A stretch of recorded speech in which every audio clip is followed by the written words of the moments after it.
नमस्कार, मैं चिराग धनखड़ आपका वाल्मीकि अध्ययन मंडल की ओर से हार्दिक स्वागत, वंदन एवं अभिनंदन करता हूं। मैं आज के हमारे मुख्य अतिथि जे साई दीपक जी, वाल्मीकि अध्ययन मंडल के संयोजक अर्जुन आनंद जी और सह संयोजिका रिया शाह जी को एक साथ मंच पर आमंत्रित करता हूं।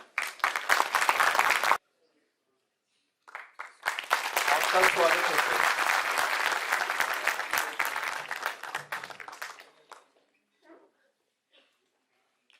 वैसे तो हमारे आज के अतिथि वक्ता किसी हस्ताक्षर के मोहताज नहीं है, पर परिचय देने की औपचारिकता निभा देता हूं।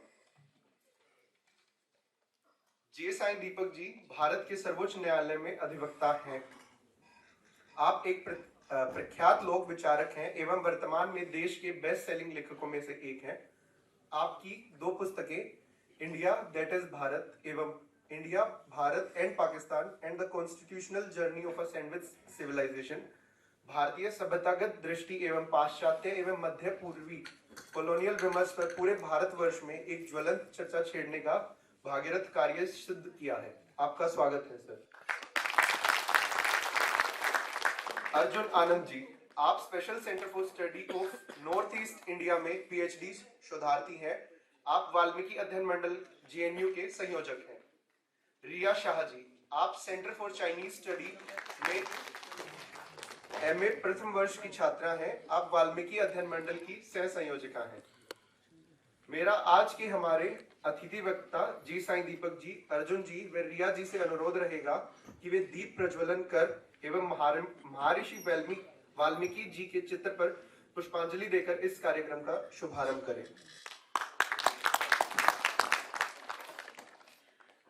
हरि ओम। श्री गणेशाय नमः, श्री सरस्वत्यै नमः, श्री वेद पुरुषाय नमः। गणनाथ सरस्वती रवि शुक्र बृहस्पतिः पंचैतां संस्मरे नित्यं वेदवाणीं प्रवर्तयेत्। हरि ओम। चंद्रमा मनसो जातश्चक्षुः सूर्यो अजायत, श्रोत्राद्वायुश्च पराणस्य मुखादग्निराजायत। स्वस्ति न इन्द्रो वृत्रसरावाः, स्वस्ति नः पूषा विश्ववेदाः, स्वस्ति नस्तार्क्ष्यो अरिष्टनेमिः, स्वस्ति नो बृहस्पतिर्दधातु। भद्रं कर्णेभिः शृणुयाम देवाः, भद्रं पश्येमाक्षभिर्जतराः। स्थिरैरङ्गैः तुष्टुवागुंसस्तनूभिः व्यसेमहि देवहितं जदायुः। द्यौः शान्तिरन्तरिक्षगं शान्तिः, पृथिवी शान्तिरापः शान्तिरोषधयः, शान्तिः वनस्पतयः, शान्तिर्विश्वे देवाः, शान्ति ब्रह्म शान्तिः, सर्वगं शान्तिः, शान्तिरेव शान्तिः, सामा शान्तिरेधि जतो यतः समीहसे ततो नो अभयं कुरु। तन्नः कुरु प्रजाभ्यो भयन्नः पशुभ्यः सुशान्तिर्भवतु।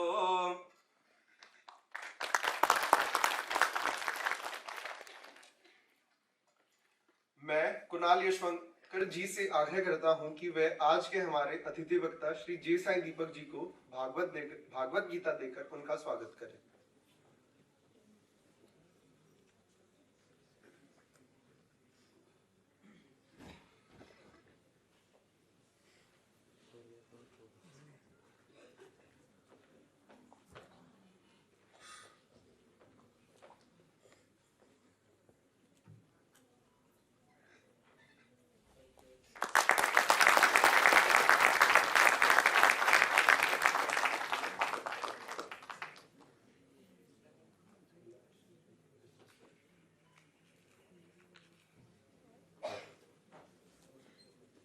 मैं रिधिमा सिंह जी से आग्रह करता हूं कि वे श्री जे साई दीपक जी को श्रीफल देकर सम्मानित करें।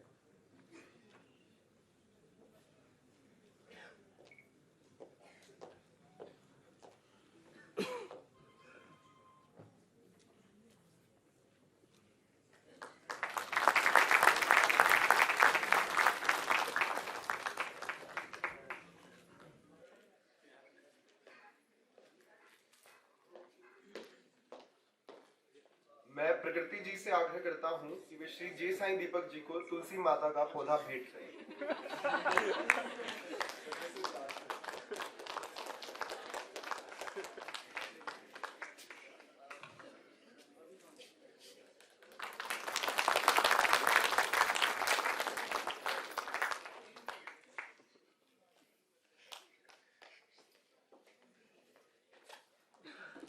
मैं वाल्मीकि अध्ययन मंडल के संयोजक अर्जुन आनंद जी से अनुरोध करता हूं कि वे भारत वंदे मातरम संवाद श्रृंखला के विषय में भूमिका रखें।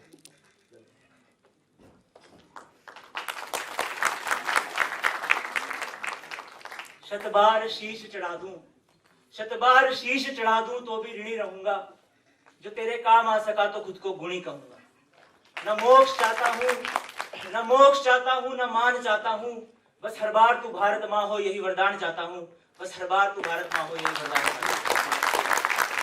सम्मानित मंच, यहाँ उपस्थित जवाहरलाल नेहरू विश्वविद्यालय की वंदनीय छात्र शक्ति एवं अन्य गणमान्य गण, आज इस सभागार में हम वाल्मीकि अध्ययन मंडल जेएनयू के भारत वंदे मातरम संवाद श्रृंखला के दूसरे संवाद में हम यहाँ पे आए हैं। थोड़ा सा मैं बताऊंगा कि वो क्यों हम इसको करना शुरू किया। हमने महर्षि अरविंद की कुछ राइटिंग्स पे जब चर्चा शुरू की, जैसे भवानी मंदिर या उत्तर पारा भाषण, तो हमें पता लगा कि भारतीय होना क्या है या भारतीयता किसको बोल सकते हैं। Whenever we talk about our civilization, whenever we talk about Bharat as a civilization, what do we mean? तो ऐसे ही कुछ प्रश्नों के साथ हमने सोचा एक संवाद शुरू किया जाए। हम यहाँ पे कुछ अपना ऐसा कुछ थोपने के लिए नहीं आए हैं, हम बस एक चाहते हैं एक चर्चा शुरू की जाए, एक संवाद शुरू किया जाए। और उसमें पहला कार्यक्रम जो रहा वो रहा a conversation on the living deity, that is Bharat माता, जो हमारे लिए जीवंत देवी स्वरूप है, कोई मात्र संकल्पना नहीं है। और जो दूसरा कार्यक्रम है वो है the manufactured fault lines of Bharat पर, जो कृत्रिम दीवारें भारत की बनाई गई हैं उन पर। तो और ना अधिक समय लेता हुआ आपका धन्यवाद। Vande Mataram.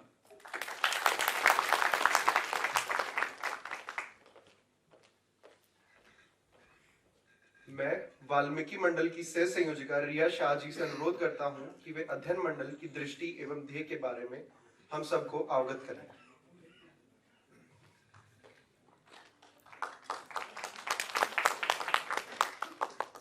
Hello, good evening everyone.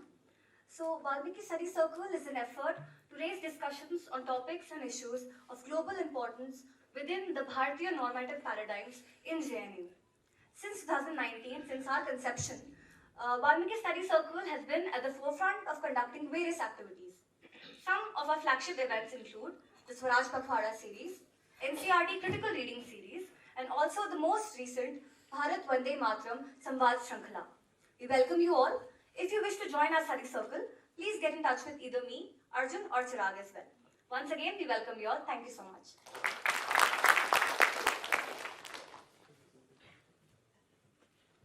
और समय न गवाते हुए अब मैं हमारे अतिथि वक्ता श्रीमान जी साई दीपक जी से आग्रह करता हूं कि वे मंच पर आए और अपने शब्दों से हमारा ज्ञानवर्धन करें। धन्यवाद।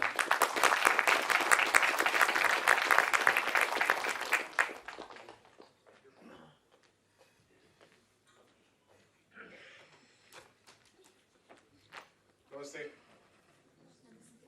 So, I thank the Valmiki Study Circle for giving me an opportunity to speak with and to engage with and to interact with the bright students of this great institution. It's not a loaded statement, it's an honest statement.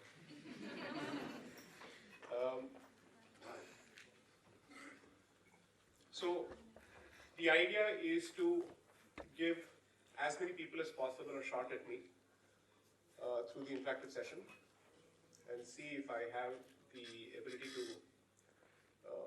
withstand your onslaught. So I will keep this so-called monologue to at best about 25 to 30 minutes, and close to an hour is dedicated to the interaction. Rest assured, I haven't planted selective plants here and there to ask me convenient questions. This will be as open as possible. The only rule of engagement that I observe, and I would request you to observe that, keeping with the legacy of your institution, is observe civility in the manner in which you engage. Feel free to ask whatever you think is relevant to the subject. I will respond to the best of my abilities. Should I find myself short of depth and knowledge, rest assured I'll be the first one to plead ignorance. Okay. This subject was chosen largely because I've anyway been accused of being a divisive figure. So I thought, why not divide further?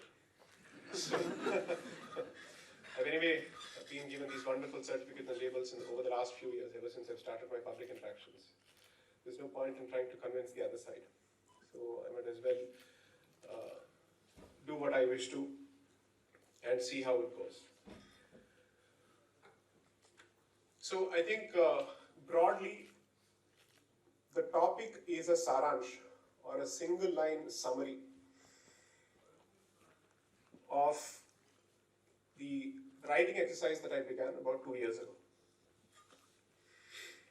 Let me first give out what I know and what I don't know, so that the audience has a clear picture of what my strengths and weaknesses are in terms of my areas of qualification or areas of experience first. As an engineer turned lawyer, my interest in history has been that of a layperson, and perhaps slightly more than that of a beginner.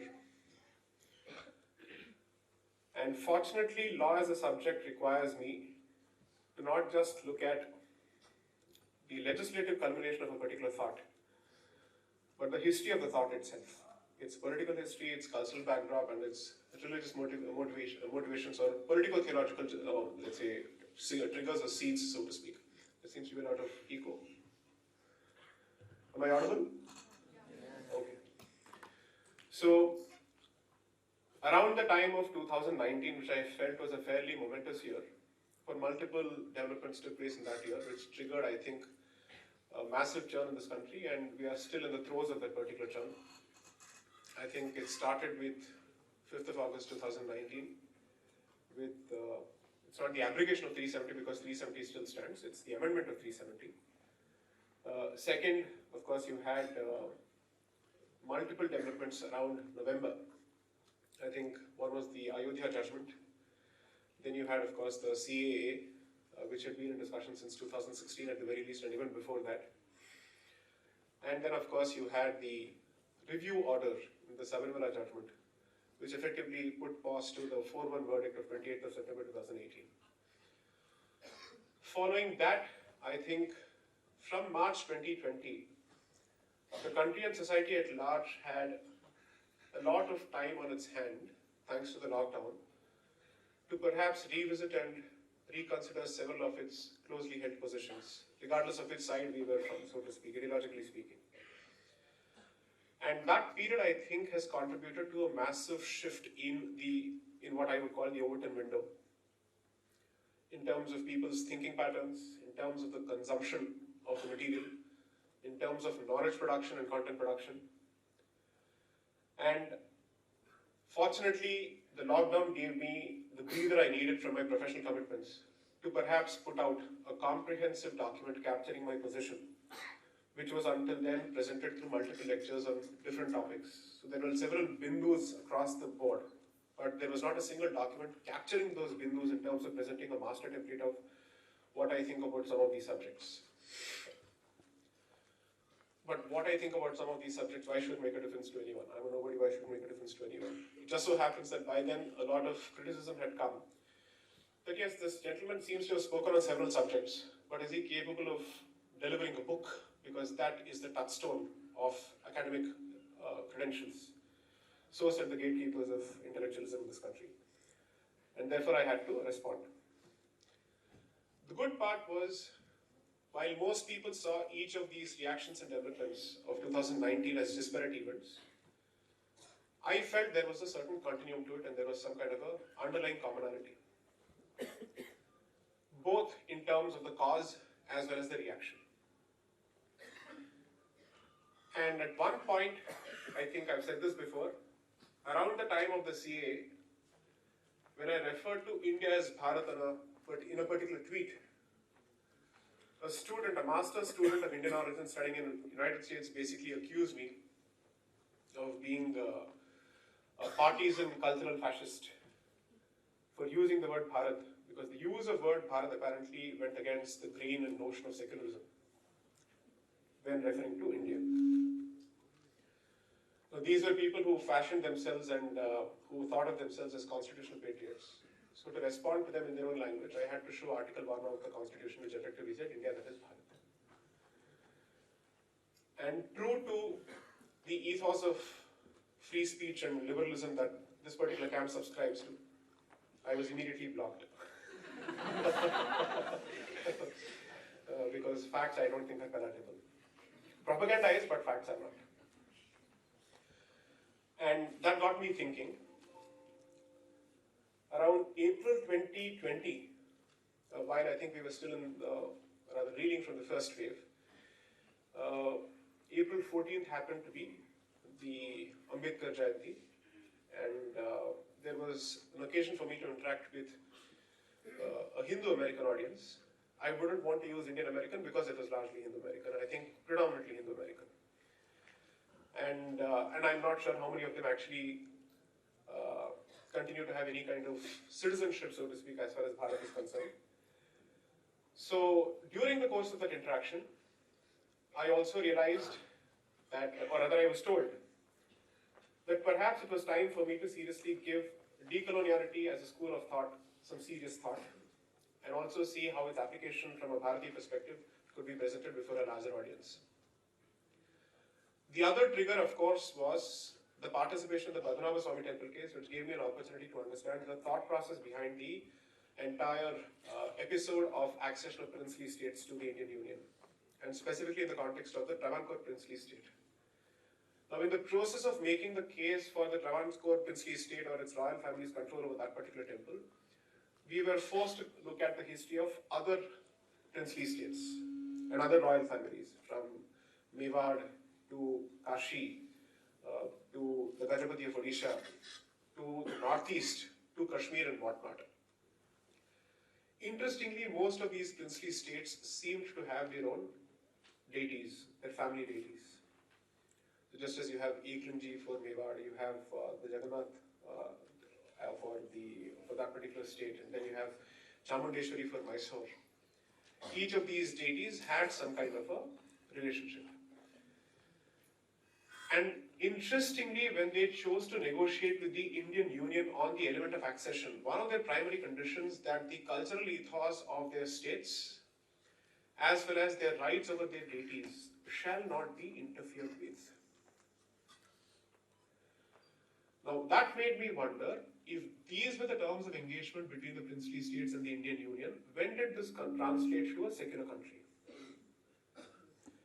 If the constituents of a whole seem to subscribe to a particular religious identity, coupled with the fact that these discussions were happening during the bloody days of partition and post that, are we to believe that the lesson that was drawn post this particular experience was one of secularism? That seemed to be the question that I wanted to address. But this is not a question of opinion, this is a question of evidence and research and fact. Now, that is what effectively triggered the discussion. So largely, the writing exercise has been devoted to understanding the origins of the fault lines that divide this country at this point, from a religious perspective, from a linguistic perspective, from a caste perspective, and whatnot. Now, if we were to accept these fault lines as the existing state of affairs, the question that you would be expected to ask is, what is the causality? What are the origins? Where do these problems come from? Are these internal? Are these foisted by external actors? Or is it a two-way street where an external actor foists it and the internal actor collaborates? These are the kind of questions that I wanted to address. And that has effectively taken the shape of the first two books. What was meant to be a trilogy will now be a tetralogy or a quadrilogy, as they call it. So the first book effectively covers the period from the Columbian expedition till the first constitution for pre-independent India, which is the Government of India Act of 1919. The second book covers the fall of the Mughal Empire from the 1740s to the end of the Khilafat movement of December 1924.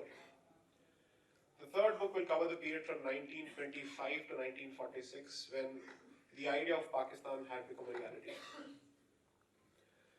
And the final book will effectively cover the period from 1946 to 1950, looking deeply into the cogitations and deliberations of the Constituent Assembly to understand what was the position of the Constituent Assembly on the following issues: Bharatiyata, religion, gender, language, caste, and the relationship between the Union and the states, namely federalism.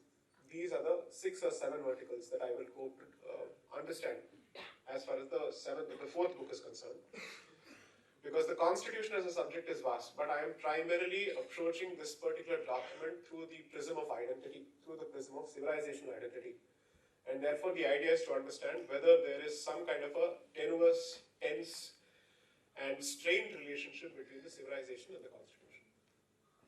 That is the broad, let's say, lay of the land as far as the books are concerned. One of the things that I have realized during the course of the writing of these books is that the Jati, Caste, Varna crucible is a poorly understood ecosystem. While there will always be a power struggle which is internal, which I think is a function of human psychology, whether the structure itself is meant to be a structure of exploitation, and second, whether this is the fundamental building block of Hindu Dharma. These are questions that I'm trying to understand. I have some tentative answers on some aspects of some questions. I don't think I'm still in a position to say I conclusively know everything. But this much I know for a fact, that a significant amount of history that is being pushed down our throats through certain guardians and through certain echo chambers is largely a function of dominance of a particular ideology and may not have, dare I say in some aspects, has no basis whatsoever in facts of history. That is something that I've tried to address. So one aspect of the first book covers the question of caste, the question of tribe, the question of language, the question of the relationship between pre-colonial societies and nature, and how colonization effectively changed that entire relationship by introducing certain definitions of development, by introducing certain notions of how nature is to be seen by humankind, so on and so forth. The second aspect that the first book touches upon are these notions of modernity, rationality, liberalism, so on and so forth, and whether they have secular connotations or secularized connotations despite having Christian origins. That's a very specific question that I've asked. The third aspect which I touched upon in the first book briefly is the aspect of Middle Eastern coloniality, because the first book predominantly discusses European colonization, but since we are not Latin America, which was fortunate enough to be staved or let's say protected from Middle Eastern coloniality, so to speak, or Islamic or Mughal invasion, so to speak, as Bharat, since we have seen two different waves of colonization and expansion, it didn't make sense to not touch upon the other aspect. And therefore, the colonization, so to speak, prior to European colonization also merited a significant degree of discussion. Because in the absence of that, two-nation theory cannot be understood in its entirety. And therefore, the entire spectre of partition cannot be understood in its completion. And therefore, the impact of partition on the Constitution can also not be understood. So the second book took the discussion of the first book from the perspective of Middle Eastern coloniality. And I have tried to ask whether this creature called Ganga Jamuni Tehzeeb is mythical or real. Whether there is something to be called as the composite syncretic culture of this country. And second, whether two-nation theory is to be attributed to somebody like Savarkar or to the Muslim League, or is Muslim League itself a third generation or fourth generation torchbearer of a particular idea which preceded them by at least 150 to 200 years. These are the hard, politically incorrect, sensitive, delicate, uncomfortable questions that I've tried to touch upon. And that, I think, gives you a fair picture of where I stand with respect to the fault lines that afflict this country. So, the net result of this incomplete exercise at this stage is, whether we like it or not, I think two-nation theory as a reality needs to be dealt with. And I don't think the creation of Pakistan put an end to the two-nation theory. Perhaps the two-nation theory is no more pushed as two-nation theory, but it has acquired new avatars. And I have specifically said this in the book, that perhaps it has taken the form of a much more secular, politically incorrect, sanitized version called the majority-minority debate. And the good part of the literature that I've dealt with specifically shows that the opposition to the introduction of Western-style democracy in Bharat primarily came from the Muslim League because they felt that Hindus would outnumber them 4-1 and therefore they would have absolutely no representation in an independent parliamentary-style democratic Bharat. And that triggered the discussion for separate electorates, which gradually crystallized and avalanched to the discussion for a separate homeland altogether, with green, white, and a crescent as its flag. So, I think the discussion around the subject it has three different verticals. One is whether the aspect of internal colonization that is constantly discussed, which is within the Sanatana Dharma, so to speak, does it have any basis? Second, what are the impacts of external colonization, which has two limbs, the Christian European limb and the Middle Eastern Islamic limb? These are the issues that I've addressed. Now that effectively sets the tone for what I've said so far, what I've written so far. Beyond this, I don't wish to take away your time in terms of coming after me for questions. So shoot, go ahead, I'm ready. Yes. It's 6, I think we have until 7 at least. 7:15, 7:20? Good, okay. No, I prefer standing. I can't sit and talk. The occupation hazard of being a lawyer. Sorry? Yeah. Just 2 requests. Please introduce yourself, your school, so that I understand what background you come from.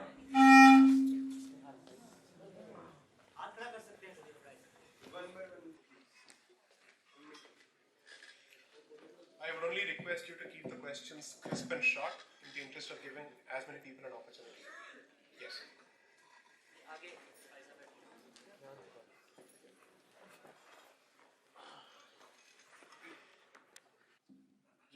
Good evening, sir. My name is Ranbabgar and I'm a 4th year law student from Guru Gobind Singh University.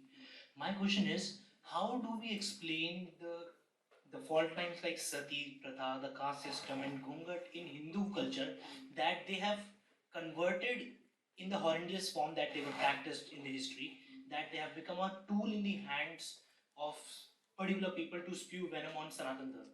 How do we explain that current form that they existed? You're from Guru Gobind Singh University. Which stream, please? Sir, BBLLB. PBL. Okay. Good. I'm just trying to understand what is the source or the basis of a particular opinion so that I'm in a better position to respond. Please go ahead. So there is a book called Sonali Bansal where Raja Ram Mohan Roy has been vehemently opposing the burning of women on the pyre of their husband. Right. And yeah, that's primarily the source I am informed in which the sati has been practiced.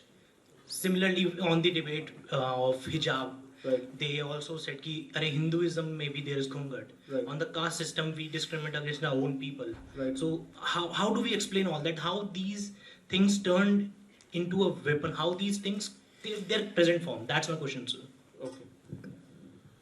So the good part of at least Sati is there is enough literature from the opposite point of view, not denying the existence or occurrence of Sati.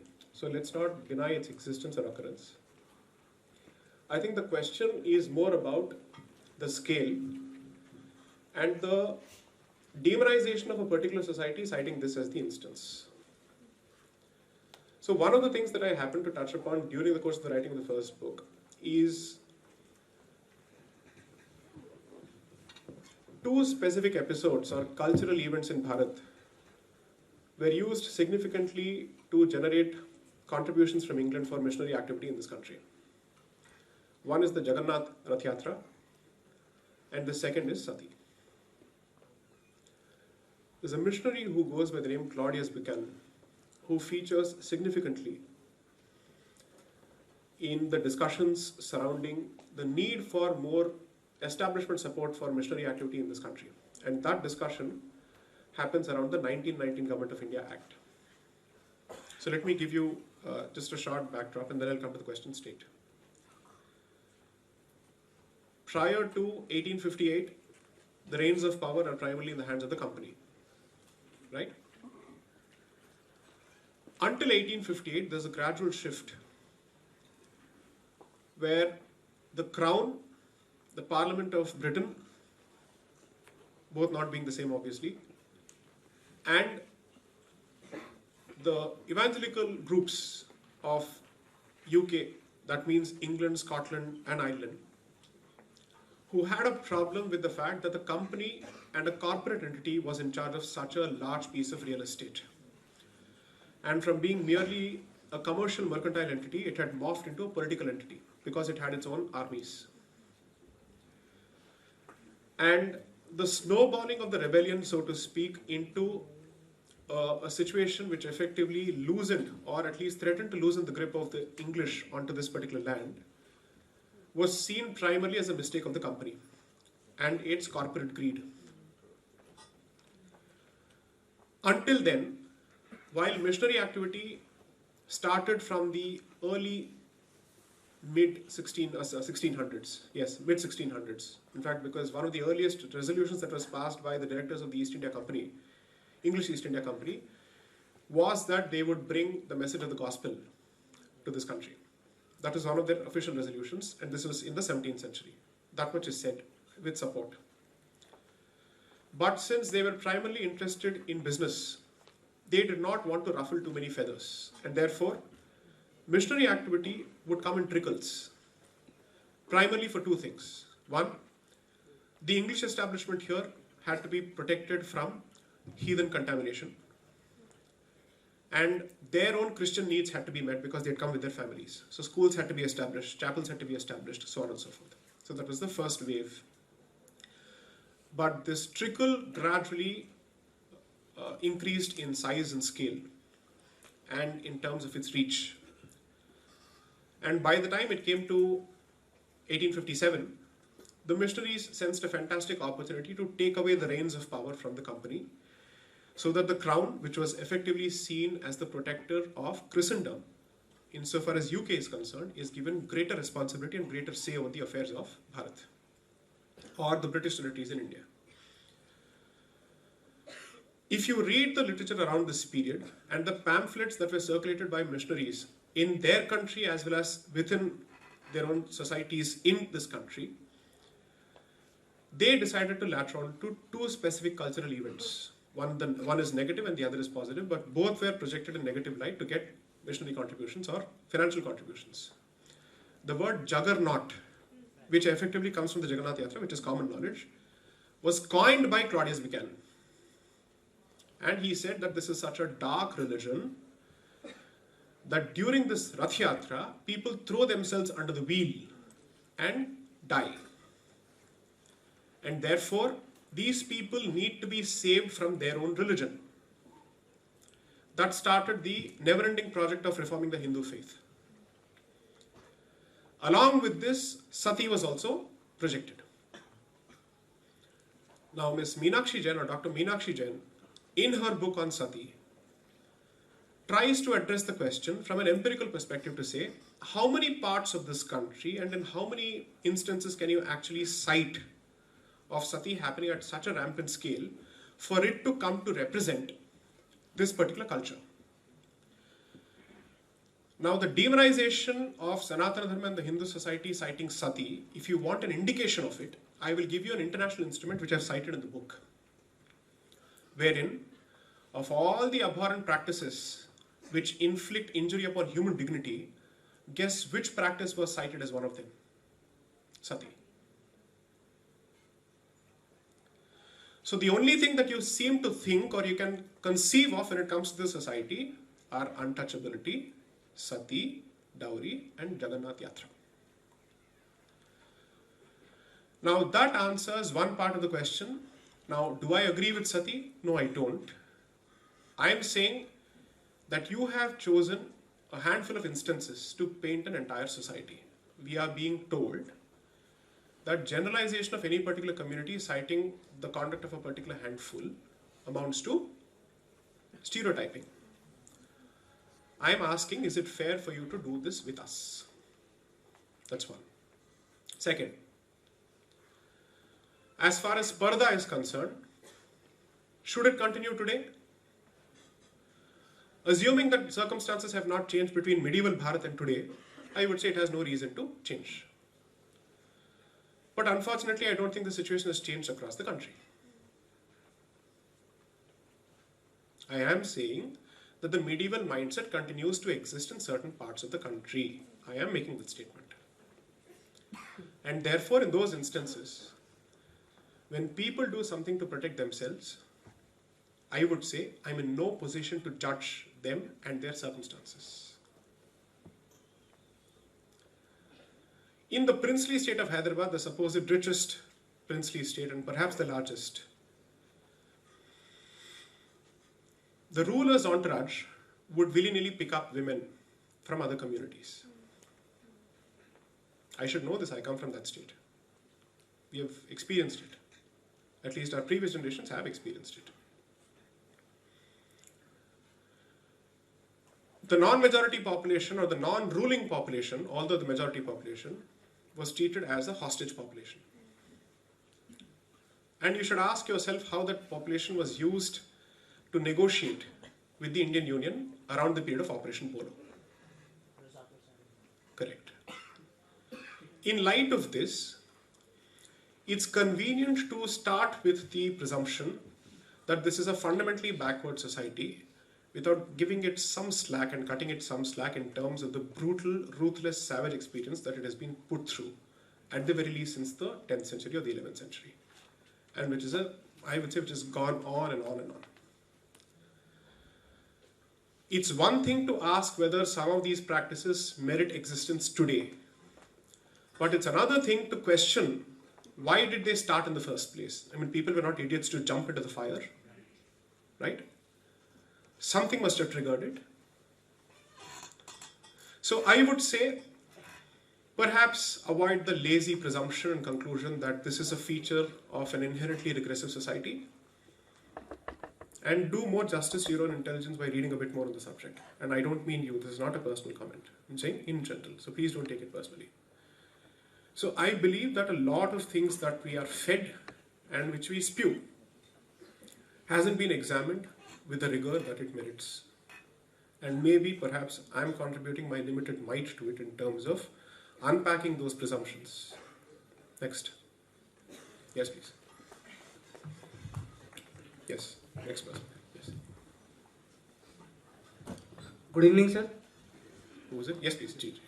Sir, my name is Rajratan and I am from JNU MA Ancient History first year. Sir, my question is, does the nationalism or it should be termed as the ultra-nationalism, does it expose our fault lines to our adversaries which they exploit? Or what should be the way forward for a nation like us, whether it should be the nationalism or patriotism? Because we have a very good example of our one neighbor, that what can jingoism do with a nation. We have a very good example in our neighbor. So what should be the way forward for us? Do me a favor, and perhaps for the benefit of the audience, can you perhaps distinguish between nationalism and patriotism? Nationalism is I am the best. Please don't give me Dr. Tharu's definition. I don't agree with him. No, sir. He basically said a patriot is someone who can die for the country, and nationalist is someone who can kill for the country. Then what do you make of the soldiers, man? What argument is that? Forget it. Give me a better nationalism argument. is like I am the best and Right. nobody can beat my level. Right. Like everybody is lower than my level. Right. And patriotism is I have some level and anyone can achieve that level. That is the patriotism. Okay, fine. What do you think of Indian nationalism? Does it have a religious bias to it or not? Sir, What is your currently notion it of it? seems like some events in recent past that it seems like it does have a religious biasness. Okay. Few events like which exposes our fault lines to the adversaries that they exploit Okay. at global level also. Okay. Around the 1900s, when the talk of nationalism started, was it irreligious nationalism according to you? No, it was a religious nationalism. How? Spell it out. Which religions are we talking about? Like Christianity. Around the 1900s in this country, there were two parallel streams of nationalism. One was Hindu clearly, and the other was Muslim clearly. Okay? Now we are being told that either you give up the concept of nationalism altogether and restrict yourself to patriotism, or you subscribe to civic nationalism as opposed to religious nationalism. These are the two arguments. And when we ask what is the meaning of civic nationalism, we are being told you subscribe to the constitution, and that would amount to civic nationalism. Okay? Which is to say, if you pledge allegiance to this document, you're a nationalist. And that is the civic nationalism that Dr. Tharoor effectively pushes on a regular basis. Now, in the context of Bharat,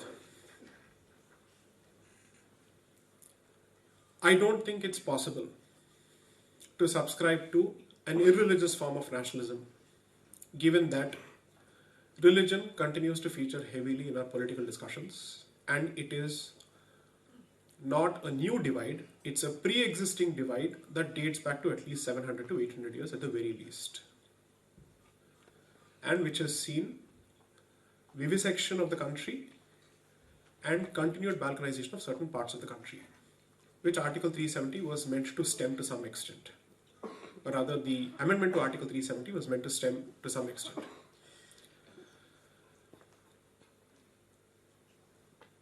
I am unable to subscribe to the view that given the current state of affairs, it's possible to subscribe to a liberal form of nationalism. Because as someone who speaks of dharmic civilizationism, there is a very clear resistive component in my attitude. Not a reactionary or a reactive component, but a resistive component. Which is to say that the continued attempt to pixelate my identity as a Hindu through balkanization of their identity in the form of language, in the form of caste, or in the form of racial studies, is something that I wish to resist. And therefore, as someone who understands the Eurocentric origins of nationalism, I will reject the imposition of European-style nationalism on this country, but I will certainly subscribe to a very clear resistive civilizationalism in the interest of my Sanskriti. And that is something that I will certainly stand for. And there is a reason for it. European nationalism has a supremacist component.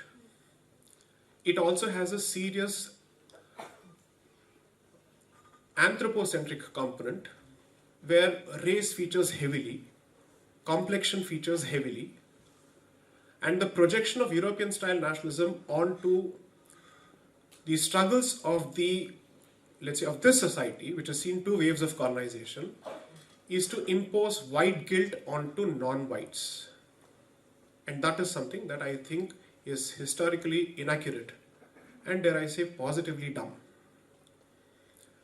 So that's one of the reasons that I refuse to buy the imported labels of left and right, because both of them have their own European origins.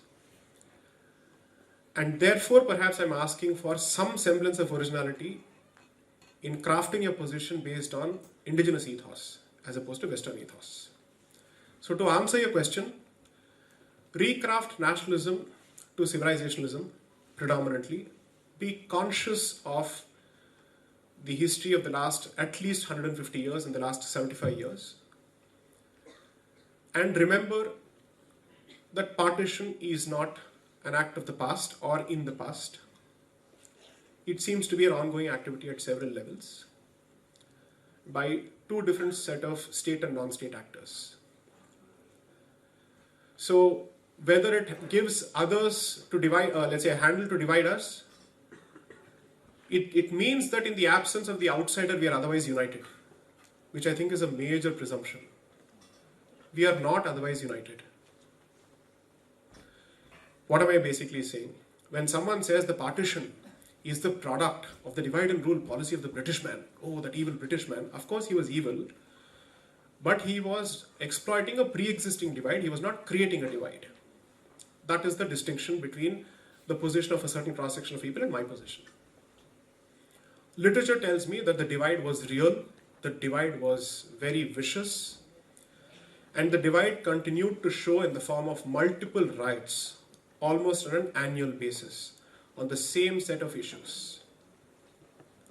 And this recurring wound clearly seems to be the remnant of a continuing schism or battle. In light of that, people previously have struggled to come out with some kind of a neutral identity and they've failed. That neutral identity led to the bloody partition of the sacred geography called Bharat, with massive loss of lives. If that experiment has not succeeded, assuming it were to be undertaken by a better set of people who are supremely qualified, who are more honest, who have greater integrity, why would I assume that the very same experiment will succeed in the hands of lesser mortals? So I don't see the point in being neutral. I am not neutral. I clearly have a very defined position. I'd rather be honest about the position and support the position than put on the facade of neutrality like several journalists do. We don't live in the age of neutrality. We might as well wake up and smell the coffee. Yes. There's this gentleman who's been waiting for a while. So then, and the yellow jacket behind after that. We'll come to that. I'll come to you after that. Please. Thank you, sir, for your enlightening speech. Sir, my question has two dimensions. Basically, I'll be asking on language. Ji. So, just I want to give a very brief background of my question. Sir, language represent a structure of power. A structure. Not to stop you. अगर आप चाहें तो आप हिंदी में बात कर सकते हैं. It's up to you, entirely up to you. ठीक है, sir. What is the point of constantly talking of decoloniality otherwise? Go ahead. Yes, sir. Yes. Sir, language मतलब एक पावर स्ट्रक्चर को रिप्रेजेंट कर सकते हैं या फिर पावर स्ट्रक्चर बना सकते हैं जी. और दूसरा बात ये है कि language of A given culture enormously I mean shape how a people think of things like their perception on family, on society, on state, or other things. So coming to your point, like manufacture fault-line of Bharat, we have talked like the minority-majority debate represent the new avatar of two-nation theory. But I would say we have multiple nation theory based on language-based assertion, like we have in Northeast, we have in South or other part of the country. Right. So how to address this like language-based fault line in spite of having an underlying unity of all Indian languages? Second question is, sir, when we talk about decolonization, sir, particularly in judicial space, the official, the prevalent language is English. When we say like decolonization in judicial space, how we can assert that without representation of Indian languages, we can ensure decolonization in judicial space? Fair enough. So, on the basis of the limited reading that I've done so far, I blame two specific milestones in Bharatiya history for entrenching language-based chauvinism and regionalism. The partition of Bengal had both a religious component as well as a linguistic component of 1905. That needs to be understood in greater detail, and how that particular language-based division gradually translated to several provinces and British territories being carved out on the basis of language, then finally culminating in independent Bharat taking the very same policy forward in the form of the States Reorganization Act of 1956, where you started creating state-based languages. okay, or language-based states rather. There was, I think, one suggestion that was given by Rajagopalachari then, which is that you might as well divide the country into 8 or 9 administrative units, with each of them having at least more than one language as their official language, thereby ensuring that there is greater language representation at the state level. What is everybody looking for? Let's be clear about it. What are we saying? It's one thing for us to use a particular language in the course of our societal interactions, but it does not get the same sense of respect or mainstreaming until it becomes the state language for the purposes of state communication, right? And therefore, at the very least, assuming that language-based states are an existing reality and they are the reality for the foreseeable future, why don't we think of more than one official language for each state at the very least? Wherein you have one perhaps dominant language, and maybe the second language alternates every few years, depending on the number of minorities in that particular state. But the question will be, how economically feasible is this? What does it translate to in the form of burden on the state when it comes to doing this? If you think of yourself as a civilizational state, this is a must, no matter what the cost. But if you want to nationalize a civilization, you will succeed in reducing economic burden, but you will increase your societal fissures. And every few years you will have this issue coming up in the form of legitimate representation for visibility at the state level. That's one of the reasons that I think it makes a lot more sense to see Bharat as a smaller version of Europe in terms of languages. The difference being that there is greater civilizational and dharmic unity within Bharat, but that linguistic diversity needs to be respected at a greater level. Unless and until you do that, to answer the question of the previous gentleman who asked the question of, aren't we giving more handles to the other? I am saying you're handing more weapons to the other side, which is interested in using these identities to create further fissures. So wherever it's possible, not to appease, but to legitimately address a certain concern, do it. You ask a few people coming from the Northeast, they'll clearly say, I'm sorry, Bengali is not our script. What is happening to our scripts? How is that a wrong question to ask? If you don't do that, mischievous elements are bound to be given weapons from outside the country, and legitimate sentiments will become secessionist sentiments. Stop it from happening as soon as possible.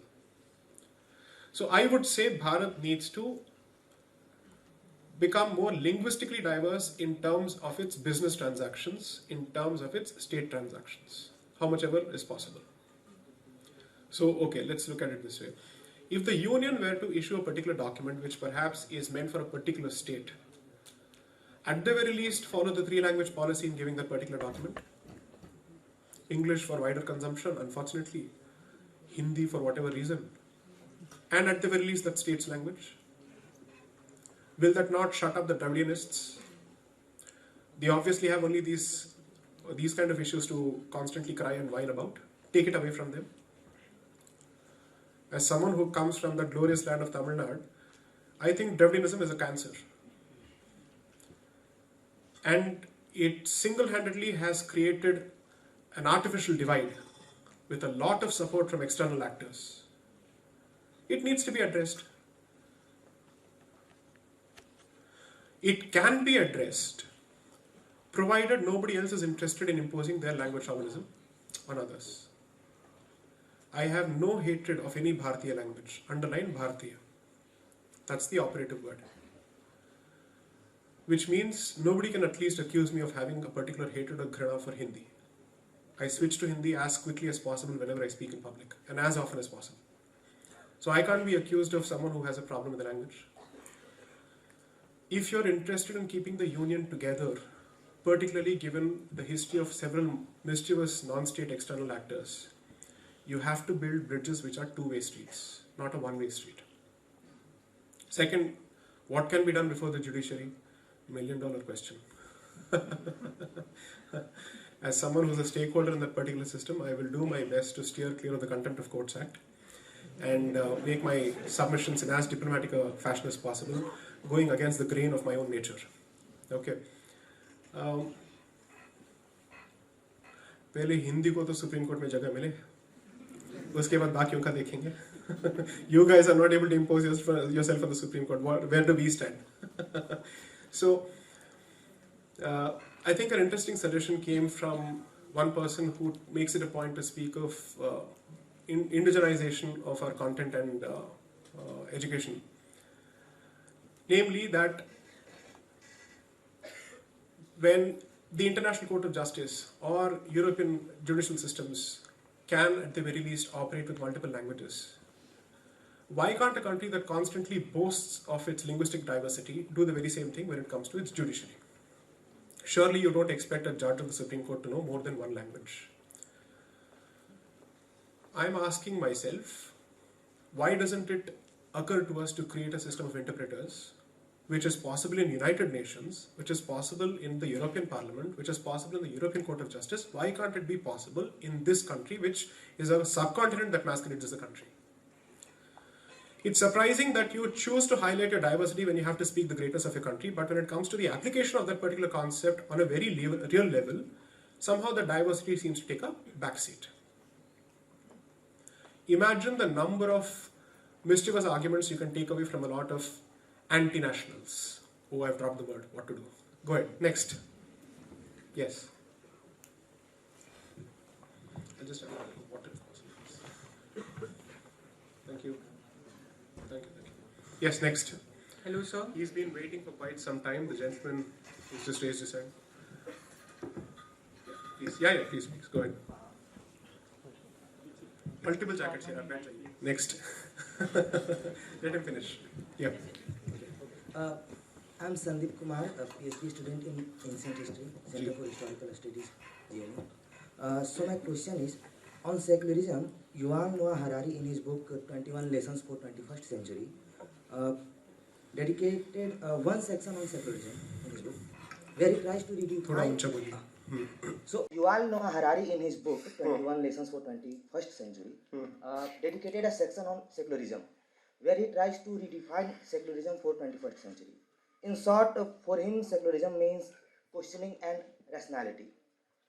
According to you, do we really need to redefine secularism for 21st century or completely discard it in Indian context? Thank you. Okay. So anybody who knows my positions, which option do you think I stand for? Discarding secularism. Redefining secularism means, in principle, accepting the validity of a Western concept for Bharatiya civilization without asking why.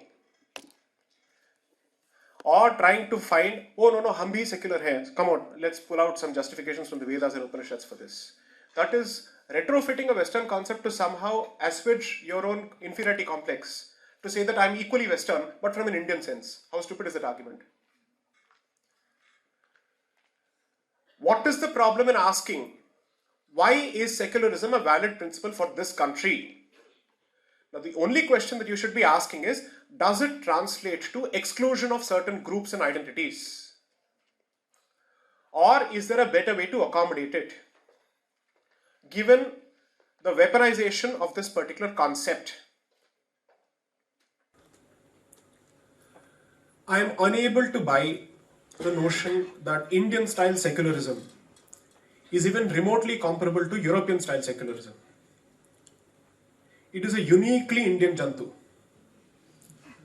which conveniently looks at France when it needs to, which conveniently looks at UK when it needs to, which conveniently looks at United States when it needs to. This is an Avakashvadi of the first order, who doesn't have a core nature to define. That's precisely why in the Constituent Assembly debates it was said that this word and this concept is capable of so many definitions and mischievous definitions that let's not use it. It was kept outside the pale of the express language of the Constitution precisely for this reason. They discuss several versions and then they say drop this word. It has multiple meanings. The only provision where secular as a word was present, even before its introduction in 1976, was in 25.2a or 25.2b, where it speaks of secular aspects of a religious institution. In that sense, it simply distinguishes religious aspects of a religious institution from secular aspects of the religious institution, which is management, finances, so on and so forth. That's not the same as secularism. It's not an ism in that particular sense. It's not a concept in that particular sense. I refuse to buy the fact that the experience of the last 75 years of this country is not a case study in the kind of mischief that one particular word is capable of being, let's say, pushed into service for. Secularism is perhaps the biggest mischief. The question should always be, okay, if not this, what next? Does it translate to HR? Not human rights, you know what I mean, right? Then what does it translate to for everybody else? If somebody has a question about what is HR, in the context of secularism coming from me, I'm sure what I mean. Next, so, frankly speaking, maybe we should have a really honest conversation on the origins of this particular concept. You know why we aspire for some of these concepts? At least in perhaps in a very intuitive sense. We are constantly being told that the way to achieve Western progress is to accept all principles that the West has accepted as the guiding posts for material success. And therefore, the first thing you must do is secularism, rationality, modernity. And that argument has been pushed and pushed and pushed. Surprisingly, African countries have come up with fantastic responses to this bloody notion than India, which prides itself in terms of its legal scholarship and, let's say, cultural scholarship and whatnot.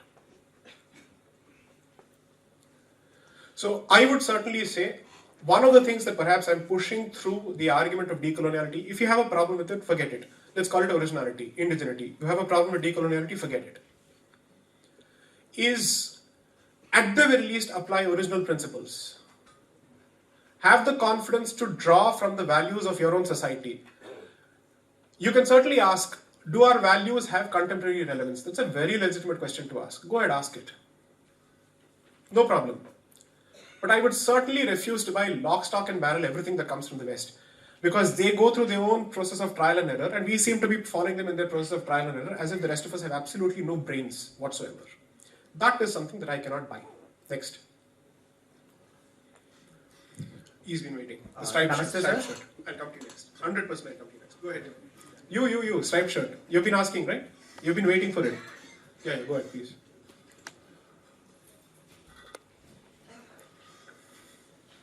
Hello नमस्ते sir. नमस्ते sir, मेरा नाम अर्पित है और मैं यहाँ physics में PhD कर रहा हूँ। तो सर, मेरा क्वेश्चन ये है कि क्या हमारे देश की जो डाइवर्सिटी ही है, क्या वही हमारी प्रॉब्लम, आई मीन जो हमारी और जो डाइवर्सिटी है वही एक तरीके से हथियार बनते जा रहे हैं जो एंटी नेशनल फोर्सेस हैं उनके लिए, और अगर ऐसा है तो हम इस चीज़ से फाइट कैसे कर सकते हैं? और एक और चीज़ सर, जैसा कि मैं समझ पाया हूँ कि डॉक्टर मीनाक्षी जैन ने अपनी बुक में लिखा है कि जो सती प्रथा थी मोस्टली राजस्थान के रीजन में फॉलो होती थी, बट उसको अंग्रेजों ने बैन किया था बंगाल रीजन में। और उसके बैन होने के बाद जो केसेस वहां पर आए थे, आई मीन बहुत 6 या 7 केसेस थे जो उन्होंने कुछ एक पीरियड ऑफ टाइम में बोला था। तो ऐसा हुआ है कि होते किसी और रीजन में कुछ प्रैक्टिस होती थी और उसके नाम पर हमारे पूरे देश को और पूरे धर्म को जो है वो लोग उसका धता बता देते थे। तो इस चीज को लेकर के क्या करना चाहिए कि कुछ प्रैक्टिसेस रीजनल हैं और उसके नाम पर हमें सब लोगों को टारगेट कर लिया जाता है, और जो हमारी डाइवर्सिटी है क्या उसको हथियार भी बनाया जा सकता है उन लोगों से फाइट करने के लिए? Right. Thank you so much. So on the issue of sati, interestingly in her book, Dr. Jain also points out how the Thakur family, which is Rabindranath Tagore and all these people, basically stood up and said, you want to go after a certain practice, that's one thing, but you have used this practice to define my entire culture, my journey as a civilization. They said, you can address the problem without going after the entire community and our way of life. This came from what I would call the patron saint of liberalism, Rabindranath Tagore, clearly is making this statement. That family took a leading position in this to fight against this entire stereotyping of the community. We seem to be citing Rabindranath Tagore for all sorts of reasons which are peaceful and whatnot. But the very clear, unapologetic strain of nationalism that he represented also needs to be spoken about around that period.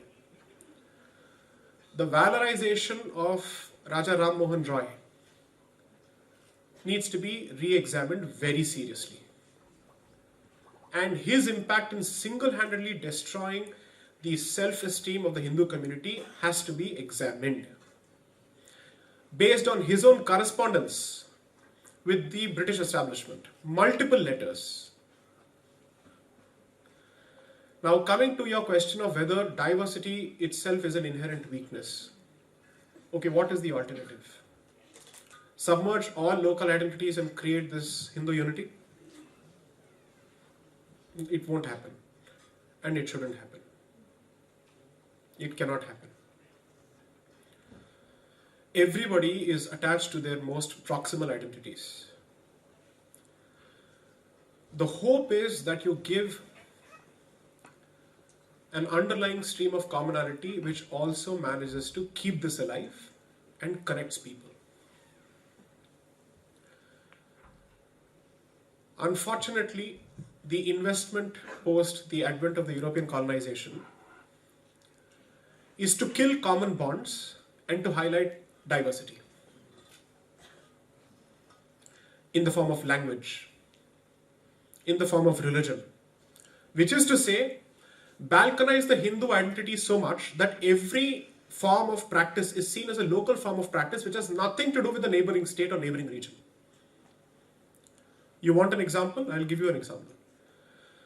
The number of people who reacted to Kantara based on that particular experience, which reminded them of their own local experiences,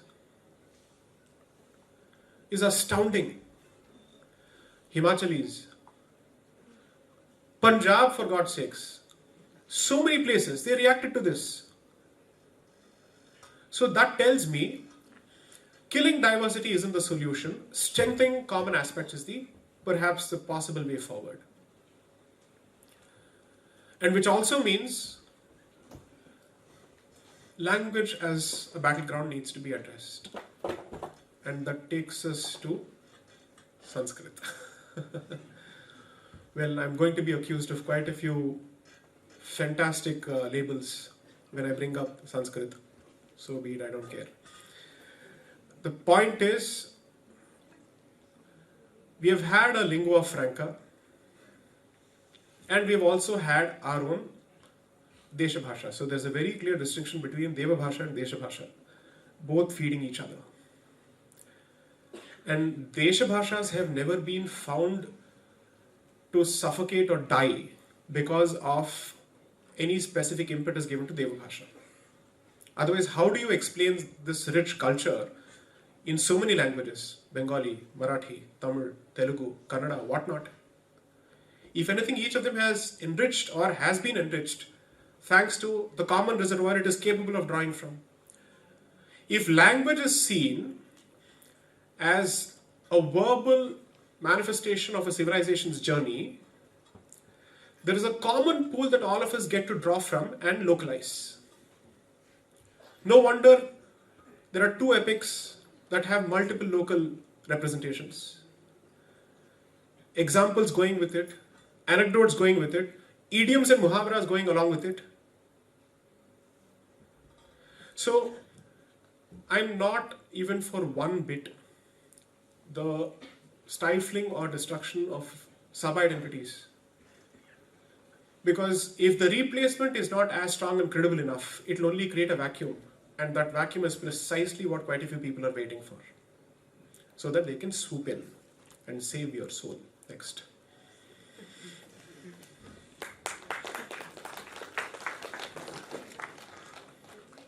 Good evening. My name is Dyuti. I'm from Jammu. I did my law from Pune. Because I'm from the region, my question is related to that region itself. There are various creatures, so to speak, in your language who subscribe to the idea of Azadi.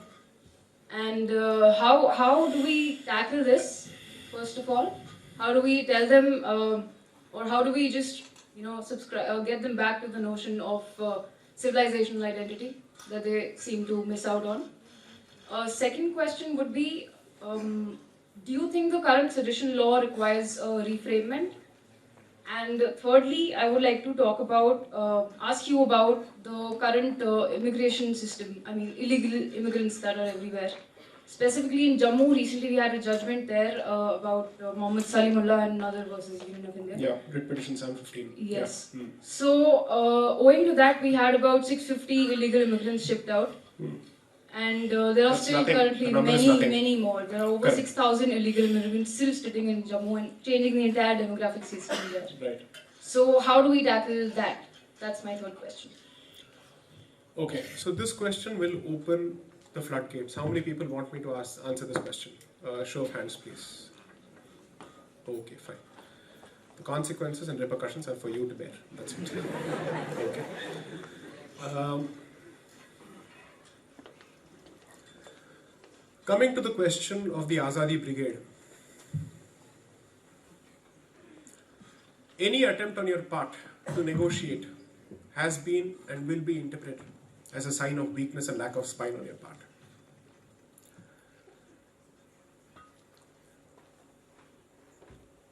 Some people have convinced themselves so much of the righteousness and the sanctity of their cause, and I mean the divine nature of their cause, that you cannot hope to reach out to them through reason. And if that belief also comes in the way of the existence of civilizational identities, I don't think it makes sense to hope that peace will do the trick, or even economics for that matter will do the trick. Economics as a carrot can be offered, but the stick must be wielded as often and as clearly as possible without an iota of guilt or compunction. So during the course of a preparation for a lecture on Hindu justice systems, I went through the translations of William Jones and other people on what they thought of our justice delivery system, because the much reviled Manu is seen as one of the foremost lawmakers. And there are, let's say, perhaps plaques and quotes dedicated to him in what we constantly look up to, London. Okay? Not that it makes a difference to me. I'd prefer that there are plaques and quotes for him in Bharat, not in London. Now, coming to the question of what he said, Hindus as a community are mild in disposition, but that is in stark contrast to the emphasis on punishment in its criminal justice system. The importance and deterrent value of punishment is underscored heavily in our justice delivery systems. And therefore, there are two ways of addressing this. Let's hope that the first way and the most preferred way is the constitutional and the legal way. The state needs to take a very clear position that this nonsense will not be tolerated under any circumstances, even in an educational campus, the moment you're over the age of 18. Doesn't matter. Bacche hai, students hai, does not make a difference, will not be tolerated. It cannot and should not be tolerated under any circumstances. Anyone who resorts to that kind of secessionism must be ostracized in their own immediate vicinity. And that is the societal response. The state will do its job of bringing the hammer down on the bloody head. That's a different issue, but the society must also respond. Because it's not just about the state and the integrity of the statist infrastructure, it is as much about your survival as a society. So the society must take a position. So the society has been a passive whining stakeholder in this entire equation. हम क्या करें? करने के बहुत सारी चीजें, तरीके हैं, lawfully, legally, constitutionally, peacefully. But the message must be sent. This is not acceptable. You can only ask for anything which has as its precondition that you will remain a part of this country. Anything else that leads remotely in the direction of secession is off the table and is non-negotiable. That's it. That's one. Two, illegal migration, specifically in Jammu, is not a matter of coincidence. It's not a matter of happenstance. According to me, it's a very clear calculated design. Does it seem like a conspiracy theory? Okay. What are people from the Uyghur province doing in Kashmir and Jammu? Why have they been given special cards? Kashmiri Pandits and Hindus don't seem to get the very same treatment that people from China get. The manner in which the right to, let's say, vestation of citizenship under the previously evil Article 35A needs to be questioned.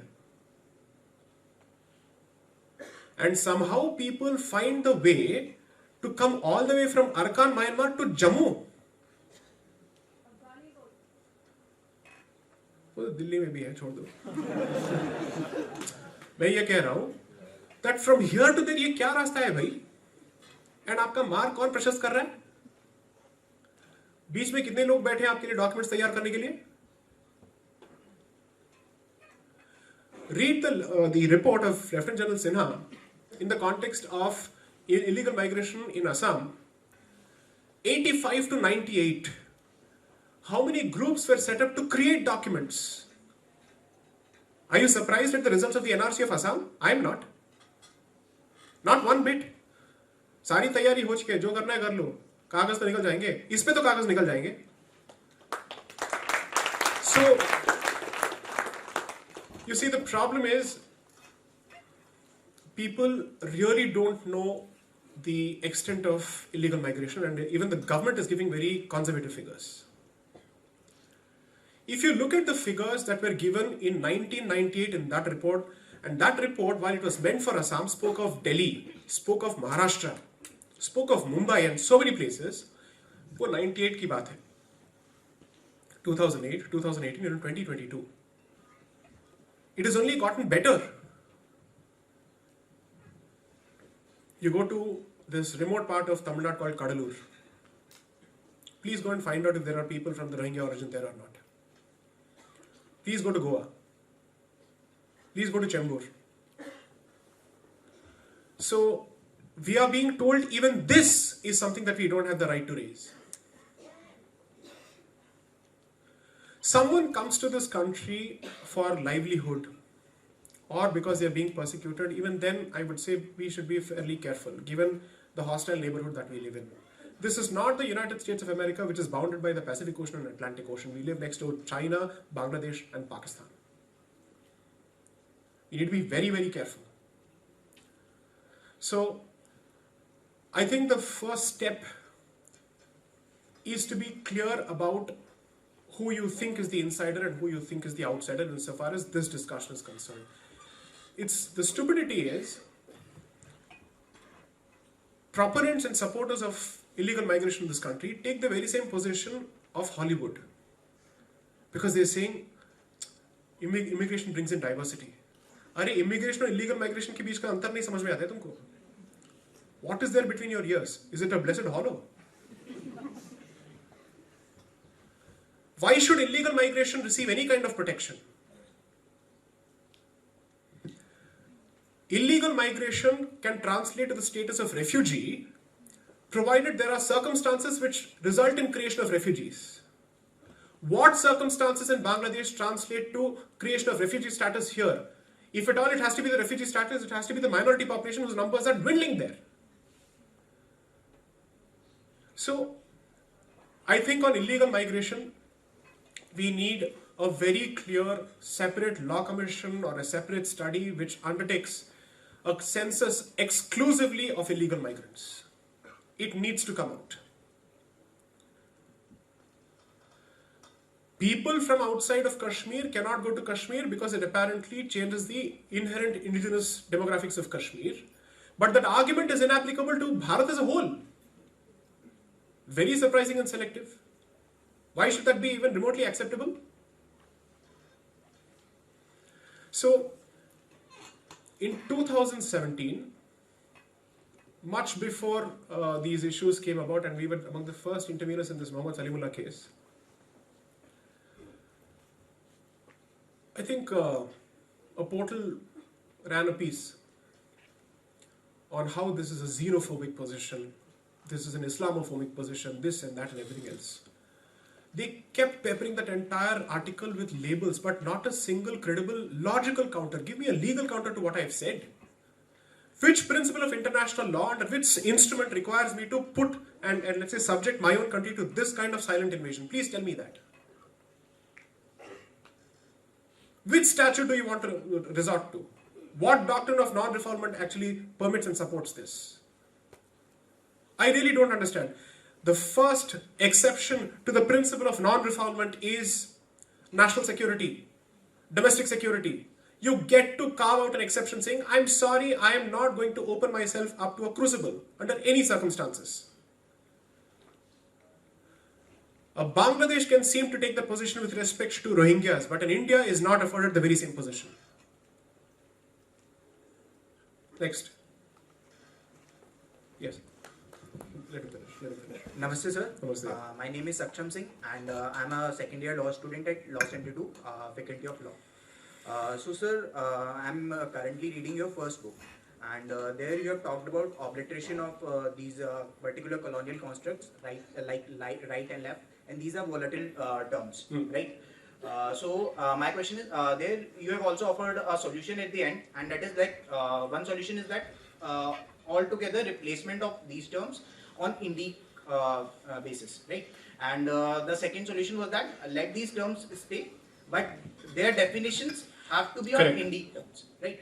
So my question right now is that there are manufactured fault lines and there are pre-existing fault lines. Right. So identification and fixation of both these fault lines, does this process have to be before these two solutions, before either of these two solutions which have been offered by you, or this process may even be offered after such thing, or after such identification and fixation. Right. So does this process have to be before or after? And I get your question. And just one last thing, go sir. That is that whether this process takes place before or after. My submission or my final thing, what I want to say is that what would be an ideal situation where we would be as a civilization free of all the influence around us in both of these situations. I'll answer the second question first, because quite a few people have misunderstood that part of the book. Maybe I'll take the blame for it for not being as clear. If you look at the conclusion of the first section of the book, किसी के पास पहला पुस्तक है? Just open the conclusion to the first section and just give it to me for a moment. Let me just read it out.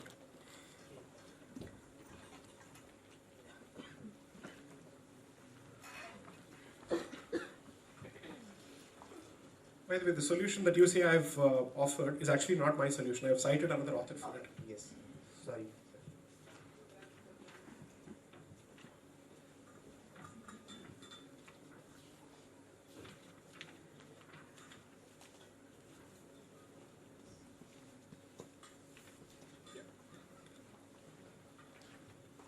So allow me to just read out this portion from the end of the first section. This is on pages 144 and 145. Most people from the science stream may not get the true import of this because of their lack of exposure to humanities. But I'm assuming that we are predominantly in a room of people who have come from the humanities background, and I'm 100% sure you guys will relate to it better. From the discussion undertaken in this section, a few questions may arise. For instance, how practical is the decolonial option? After all, if coloniality is omnipresent by design and has resulted in a globalized and heavily integrated world that places the West, within brackets the global North, at the top and the rest at the bottom as the global South, how does decoloniality hope to upset the established global order? Here I'm drawing from the Joker's lines, okay, from the Dark Knight. So what is decoloniality's vision of the future, assuming it has the wherewithal to achieve its goals? So after asking these questions, here's what I'm saying. First, in order to answer these questions, it may help to understand that 500 years is nothing from the standpoint of human history. and therefore there is no reason to assume that the history of the last 5 centuries shall remain the history even for the next 100 years. After all, the West is not what it was even half a century ago. Second, while different commentators and authorities on the subject of decoloniality may have differing views, from what I've understood, it seems to me that the goal is to regain the space for indigenities to breathe, which allows them to compete in the supposedly free market of ideas by letting them tell their own stories in their own languages. Some believe the world has changed forever by virtue of European colonialism and there is no going back to pre-colonial ways of life, which makes indigenous societies eternal or perpetual victims. However, ever since the offshoots of coloniality, namely globalization and unconscientious mercantilism, have begun to expose the utterly destructive impact of coloniality on nature, placing the world in a crisis, the cautious hope is that the world will begin its quest for alternatives that respect nature as being central to civilization, as opposed to relegating it to the category of a mere resource. This endeavor could possibly bring the world to the doorstep of indigenous knowledge systems, which could in turn lead to the resurgence of relational association with nature, which is perhaps the intended outcome of decoloniality. Now, hold on for this. In other words, it is this window of global introspection on the treatment of nature that is capable of enabling the reinscription of indigenities in their respective spheres of influence, thereby exposing the provincial validity of Europeanism and its false claim of universalism. To be clear, while decoloniality may not result in the extinction of Europeanism, it may certainly limit Europeanism to the borders of its origin, which is Europe, and allow indigenities to re-exist, albeit in a hybrid form. This could have implications for Europeanism even within Europe in the sense that it may introspect and revisit its own pre-Christian past, which could re-establish the centrality of nature in the mothership of Christian dualism. But again, I'm getting ahead of myself. So what am I trying to say here? You see, when you speak of decoloniality, you can't say, let's wipe out the influence of English altogether. Let's wipe out the influence of the West altogether. Agar aap karna bhi chahe, it's not possible. Because you're all connected. What part of your life are you going to be able to give up? I don't think that's the intention here. Because that is going to result in self-imposed isolationism. You will have to be the Japan of the pre-Meiji period, where there is absolutely no interaction with the rest of the world. Or even China for that matter, which said, let's shut all our borders. Not possible. China has not been able to succeed, even with its kind of governance structure, from, let's say, the influence of the rest of the world percolating into China. Even Russia hasn't been able to do it, right? So what are you looking at?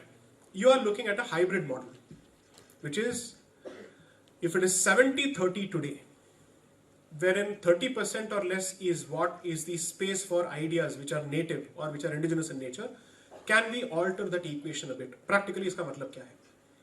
In legal education, Hindu legal jurisprudence is relegated only to personal laws. It never features in your education on jurisprudence, on political science, on moral theories, on contractual jurisprudence, on criminal jurisprudence. It's all ornamental.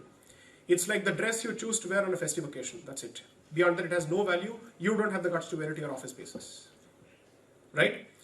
The hope is that in education and in other spheres, you improve and increase the indigenous component.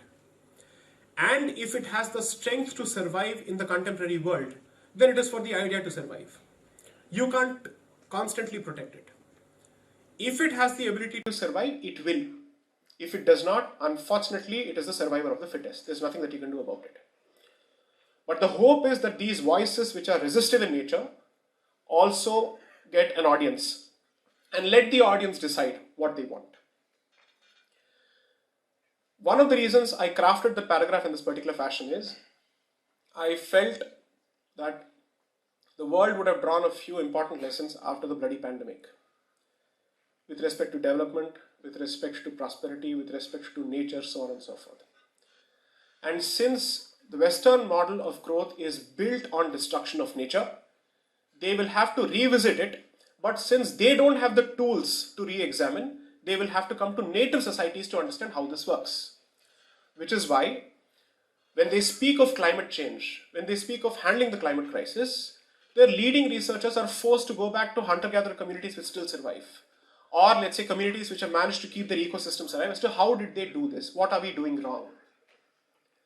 And the moment they do that, they will have to realize that not only do you have to protect their way of life, you will also have to protect their belief system, because they go hand in hand for these communities, which is exactly why the tribal way of life and tribal beliefs are going to be connected. That is the case for most pre-colonial societies. So the hope is that climate change will induce some sense and revisit most notions. Take it from me, if your economic model changes, your cultural model will also change. Next. Because economics and culture don't operate in silos, they influence each other. Namaste sir, my name is Prince and I am doing my PhD from Center for the Study of Law and Governance, JNU. Sir, my question is related to the economics of the caste system. Today, sir, from past 75 years, we are looking for the solutions which are being incorporated in the West, and to eradicate those the caste system, we are imposing it in Indian society. Whereas when we see thousands years back, the caste system, the caste system was there, but most of the communities or the people were fed by the communities itself. Like from a teacher to the master, a teacher to the barber, everyone was being fed by the village or the communities. So how can we incorporate these solutions in combating the caste system in today's time? And sir, I have another question related to the temples law, which we are carrying the colonial baggage right now. The treasury of the temple are still taken up, sometimes taken up by the government. So, what's your name, please? Sir, Prince. Thank you so much. So, I don't think it's possible for us to even think of the economics of caste without addressing the politics of caste. And that's a very delicate, thorny issue to address. When one class of people effectively see that as an oppressive structure, which is oppressive by design, you're trying to tell them that there is an economic benefit to this, you'll immediately be told, well, there are economic benefits to slavery also. And therefore, the comparison will be directly between slavery and caste system. So, I think the one thing I've said repeatedly over the years is, it is one of the most reviled, poorly understood systems. Having said that,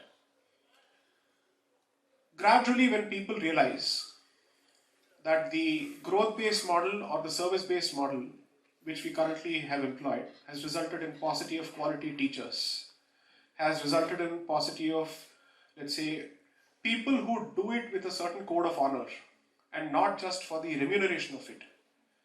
They may want to reconsider their own notions of what they think of the caste system. Is that system perfect? I am not going to comment on that because of paucity of knowledge on that particular front. I am not going to comment on that beyond it. However, does it deserve the kind of hatred that it gets? I don't think so. And let us be honest, by and large, caste makes its presence felt today primarily in major societal transactions, which effectively boils down to marriage. Beyond that, really, where does it make its presence felt? In urban spaces.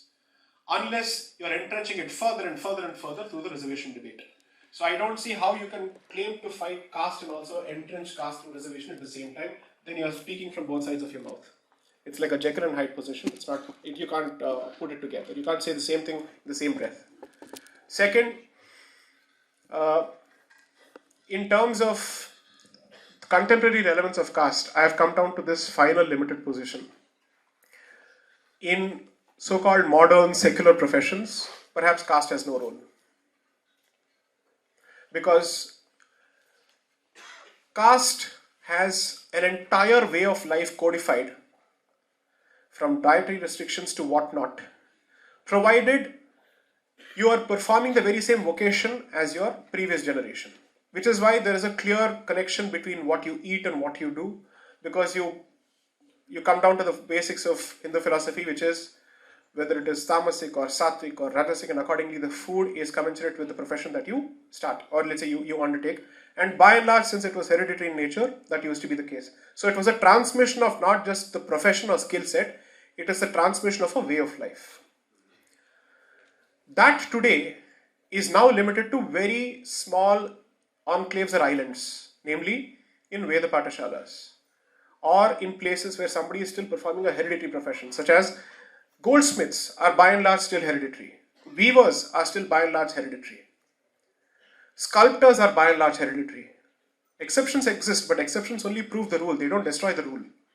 So, in these professions, whether you like it or not, they will follow the practices of their ancestors, because the profession is elevated to the status of a kala or an art, and therefore there is a certain degree of sanctity that is imputed to it. I know of several Muslim sculptors who adopt Hindu practices during the sculpting period because that is what is expected of them.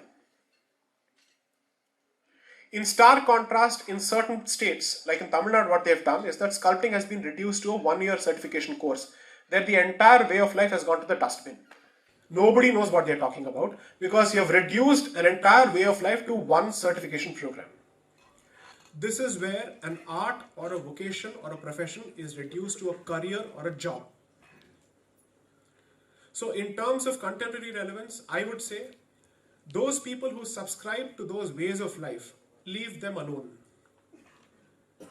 Just as you wouldn't want your way of life to be interfered with, you have no business interfering with their ways of life as long as it doesn't affect you.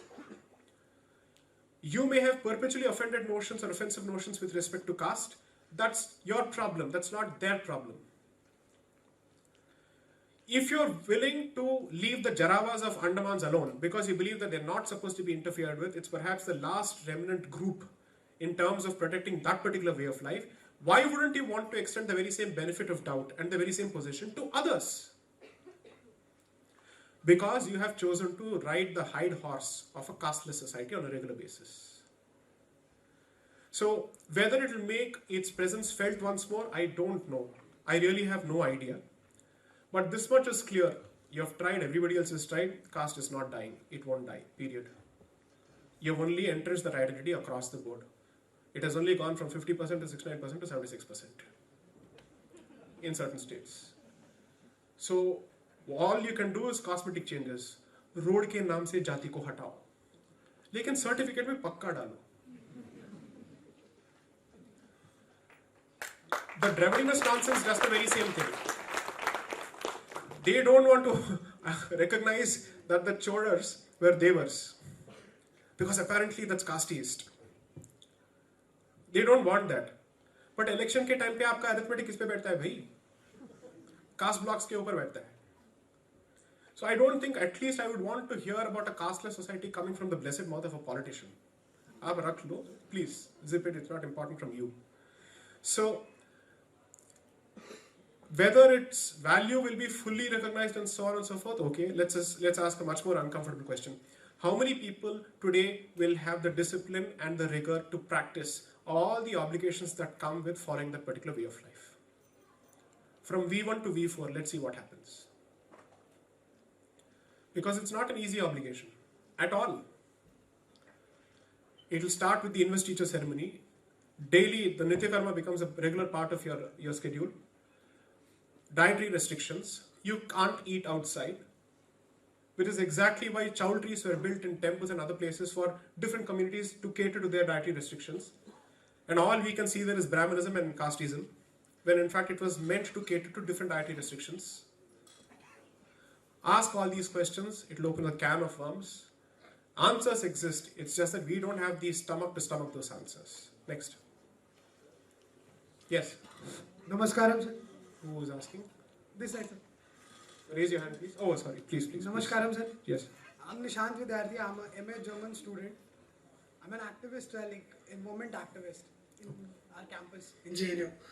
And my question is, what should be the Hindu approach to political agitation and solution for the environment or Mother Nature? Like, is there any plan of action for this? And why can't we have more environment activists so that the narratives are not to be imported from the West, like Greta, Because I think in the Hindu mind, or at least the conservative Hindu mind, environmentalism has been entirely outsourced to the left, unfortunately, to their own detriment. You don't take a particular issue seriously, someone else is bound to. Now, whether they are doing that to protect environment or whether they are using environment-based communities as weapons against the rest of the Hindu Dharma is for people to ask.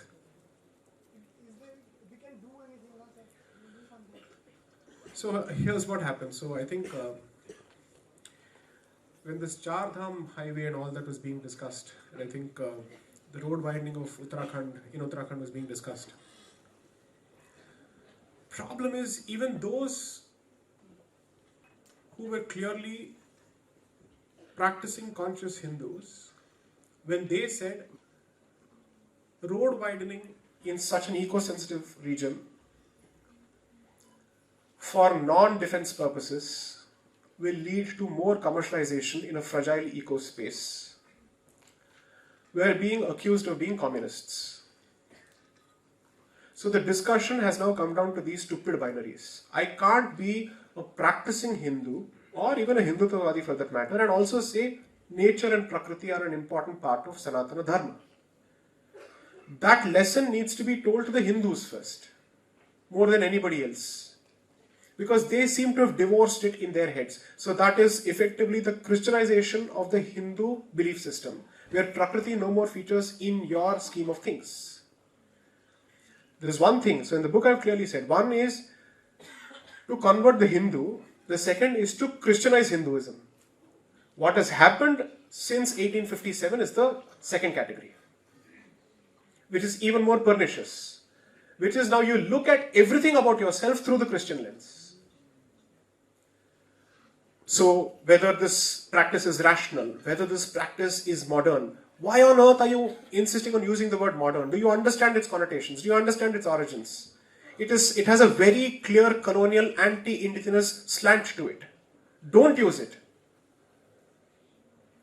So I think in my limited, let's say, interactions with the public, I've said, a strong temple ecosystem translates to protection of the environment around in terms of the ponds, the lakes, and the let's say the forests around it, and forest-based communities around it. I've given some examples. How certain mathas depend on tribal communities exclusively for their, let's say, for the wood that is needed to keep their kitchens burning, without resorting to modern kitchenry, so to speak, to ensure that there is a livelihood there, there's a continuity here, so on and so forth. Are there any PhDs in this country actually focusing on the relationship between a strong temple ecosystem and conservation of nature? Maybe you should seriously consider one of those topics. There is enough to research on. I'm giving anecdotes, but I don't think even my position is as rigorous. My first principle position may be rigorous, but the empirical evidence is shaky because I don't know beyond this. We need more research on this. Standard go-to topics when it comes to speaking about Hindutva is conversion, religion. I think they are very important topics. But look at the other issues as well. Your agenda is primarily negative or other oriented. Let it become positive. Which means, what can you do on the education front instead of constantly crying about it? What can you do on the history front? What can you do with respect to the discussion on gender identities before it succumbs to woke garbage? That's the next massive worst, let's say, export from United States, which you must be extremely wary of. It's even worse than radioactive uranium, because it's going to kill every societal structure within and teach us about how to treat the non-binary gender identity. Come on, don't teach us. We have deities who are actually in that particular Tritiya Prakriti. And there are communities and spaces where they're protected. All of that will be repackaged with a lot of anger. And the standard Marxist oppressive trope, and we'll be told, no, this is all about, from caste-based patriarchy, it will now translate to gender-based, let's say caste-based oppression, it will now translate to gender-based oppression. I would genuinely hope that our to-do list expands. I have enough to do already, man. How much will I do? See, whatever I have, my limited role has been knowing fully well how the other side operates. Yes, there is another side. If this translates to otherization, I'm sorry, it already exists. That is the reality which I live in. I know how it operates in my fraternity. So nobody is in a position to pontificate me about otherization. So Since that exists, how do you make sure that you have a very clear positive agenda? It's not in the interest of scoring brownie points with the other side. It is in the interest of protecting the way of life which you claim to be fighting for. But if you're constantly interested only in this tutu meme with the other side, then you're missing out so much which is under the radar. You're only scratching the top soil of the surface, you're not going below that. That is largely also the consequence of looking at this particular concept entirely and purely from the political lens. Decoloniality, dharmic civilizationism should not and cannot be outsourced to the state entirely or to the political apparatus. It is a societal, let's say, construct. If the society changes the way it looks at things, it will throw political options which also look at things differently. Which means the next time you have an EIA assessment, an environmental impact assessment before, let's say, a project is started, you'll ask better questions. I genuinely don't believe that the current EIA model, especially after the changes that have been undertaken, is good for environment. It doesn't matter who's in power. What is wrong, especially if it affects nature, because you'll be penny wise and pound foolish and it'll come back to bite you maybe 15 years later or 20 years later. If the Himalayan water table or let's say that entire ecosystem is affected in any way, the better part of the Gangetic plain right until Vindhyas will be affected. It doesn't matter who says it. If that is the reality or that is the projected reality, you might as well be bloody careful about it. In an institution such as the JNU, I would hope that there is some research on this. And that way, apart from, let's say, taking back and reclaiming the space that has been ceded to anti-nationals, take it back but with a very positive agenda, with rigorous research, both in terms of archival research and primary data. That's what I would do. Next. Good evening, Take sir. two more questions and then, yes, please. Yes. मेरा नाम मुकेश भगत है और मैं यहाँ पे CHS में JNU में. CHS is what? Center for Historical Studies. Okay, okay. तो मेरा question ये it's about merit, idea of merit. Somehow India में कुछ job चाहिए तो there is only one exam and there is only one pattern of conducting exam.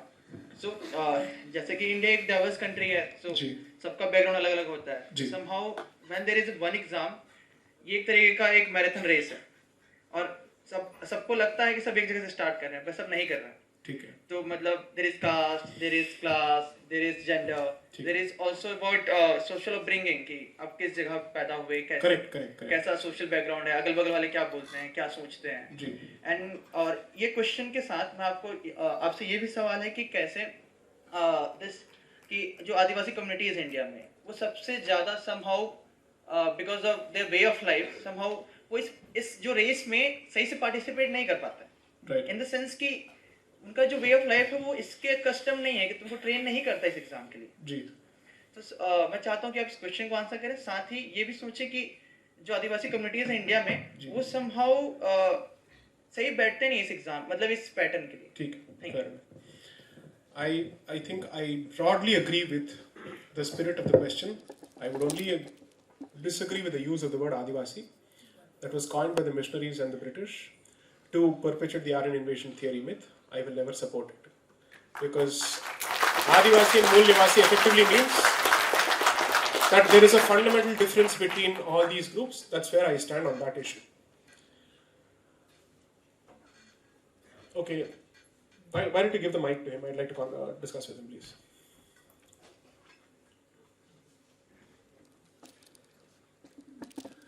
I would genuinely believe, and I'm not putting you on a spot, a genuine belief is that you're more informed and smarter than at the very least the above average politician in this country. Fair enough? Thank you for that.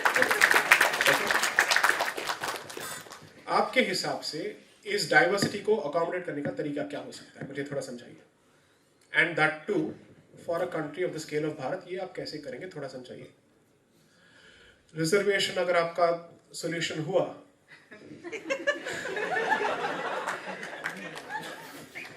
then you see where the conversation will go. Let me try and perhaps address this question differently. Do you have an answer to the question? Yes, sir. Okay, बताइए क्या करें बताइए? So direct answer तो नहीं है जी, but I get कि reservation के feel free to spitball and come out with suggestions, no problem, go ahead.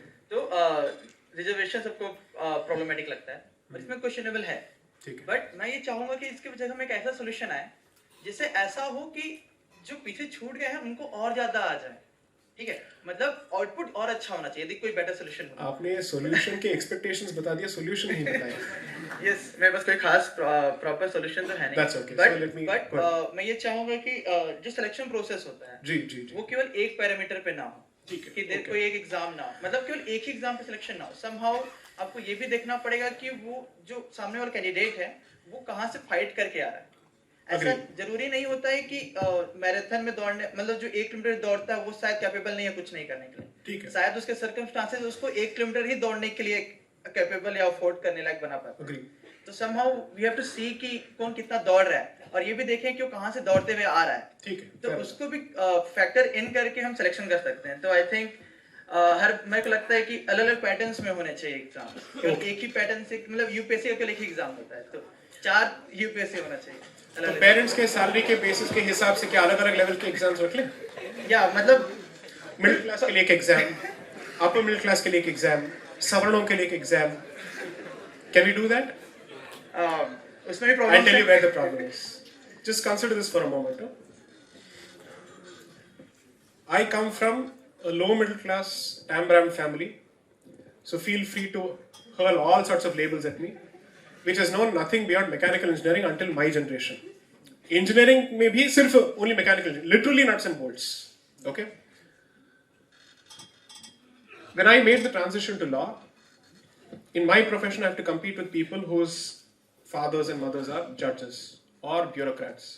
I come from the Andhra State Board, not the CBSE. There's a very clear distinction in the English skills, social grooming skills, social graces, the social strata of both these groups in Hyderabad. Okay? State syllabus and CBSE are very different categories altogether. From localities you can identify कौन किस school में पढ़ता है और कौन से board में पढ़ता है. Okay, you can identify all of that. Plus, if you happen to have a father who is in the profession, the legal profession, you will get 3 benefits, or mother for that matter. Why be patriarchal? Okay. So, one is a legal library which is bloody expensive.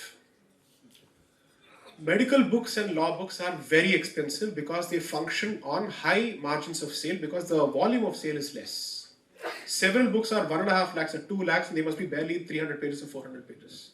So that's a library. Second, an office space. Okay. Then an established set of clients from your parent, whichever parent it is. Assuming that both parents are heterosexual or maybe it's a non-heterosexual group. Okay. So when that happens, I have 2 options. Keep crying in the system. इसके पिताजी ऐसे हैं, इसके माताजी ऐसे हैं, मैं लूट गई बर्बाद हो गई. Okay, I can do that. Or take unfairness as a reality of life. And that these are the cards that life has dealt. And no matter what, you want a standing example? You have an Irfan Khan and you have Jitendra's son. Okay? I don't even know that poor boy's name. Okay? I am saying, inevitably, those who come without any kind of support system end up developing a certain reed ki haddi and a reality check on a regular basis that holds them in good stead in the long run. I'm not saying we can't do better and insofar as the system is concerned, but I will never agree with a system that pampers the society, that protects you from the hard blows of life. You will protect lallus and bablus and pappus. No, it's not a jibe at any politician or youth. I'm genuinely saying this, that I think this is one of the consequences of the socialist argument of equality of outcomes. You're hoping to somehow equalize outcomes. And you're also saying, even if a particular opportunity is presented to 6 different people, since they come from 6 different backgrounds, it's not equality of opportunity. What are you going to do?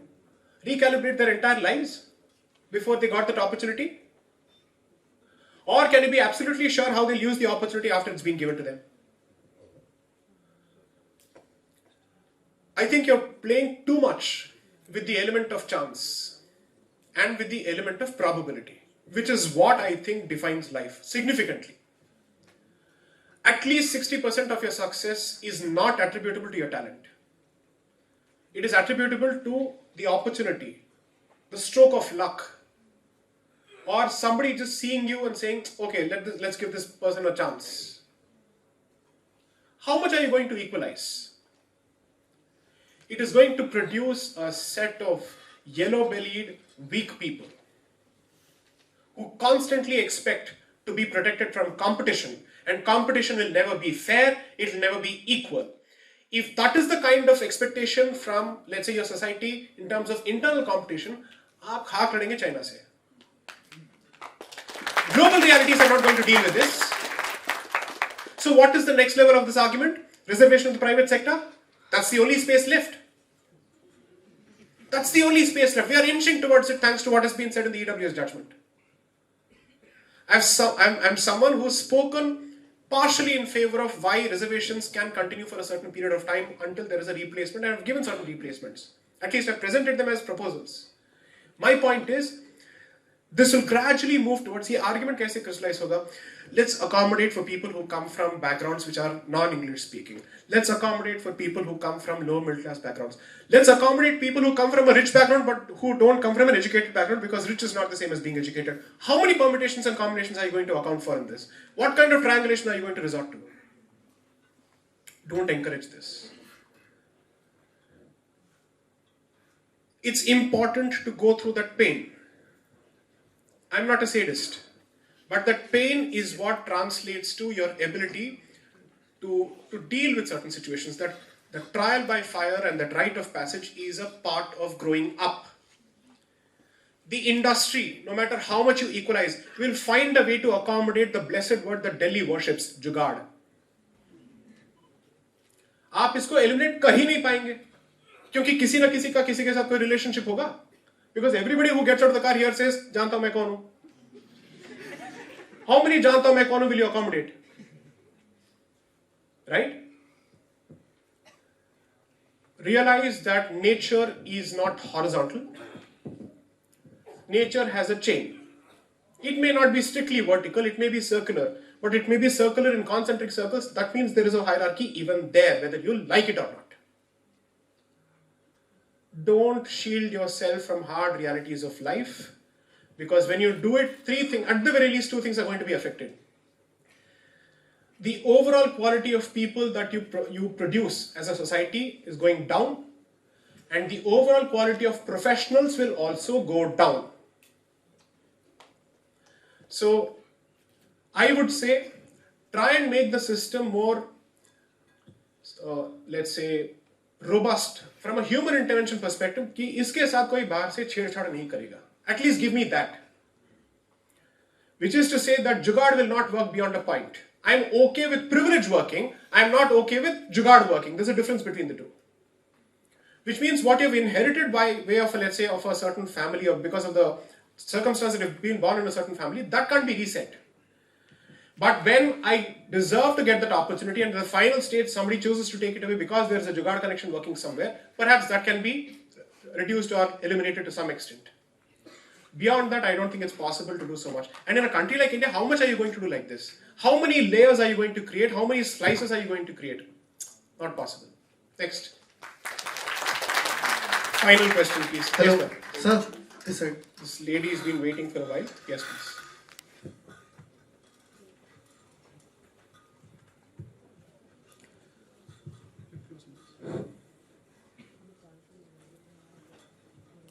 Good evening, sir. Yes, yes, please. We'll come back to you. Yes. Sir, my name is Rupal and I'm a research scholar in School of International Studies in JNU. Yes, ma'am. Sir, I want to ask you what, according to you, is history? And maybe while answering that, can you please also comment on E.H. Carr's conception of history? Whose conception of history? E.H. Carr. Sorry? E.H. Carr. I plead ignorance. Okay, sir. So then, what is history according to you? And what is the role of history? And what is politicization of history? Okay, so if you were to go with our own definitions of itihas, then say it for what it was is the first, let's say, duty of a historian. Which means if you were to take both our epics as itihasas, which they are according to our conception, no character is glorified at the expense of the truth. Where a certain aspect of the character deserves to be glorified, it is, but the grace and the pitfalls are also shown. So I think first is history needs to be true to reality is one, but its role, strictly speaking, is to give us certain relatable examples in terms of whether such a situation has arisen in the past. In which case, how do you deal with it? Again, I'll go back to my profession and give you an example. Lawyers depend on precedents to make an argument. What is the purpose of it? Which is that in a similarly placed situation with respect to a similarly placed party, can we have a similar outcome? Is the principle of precedent. That's called the doctrine of stare decisis. So, history's job is to also help you show the way forward, but history's job is also constantly hold a mirror to the mistakes and to the pluses or the minuses that you may have committed as a society.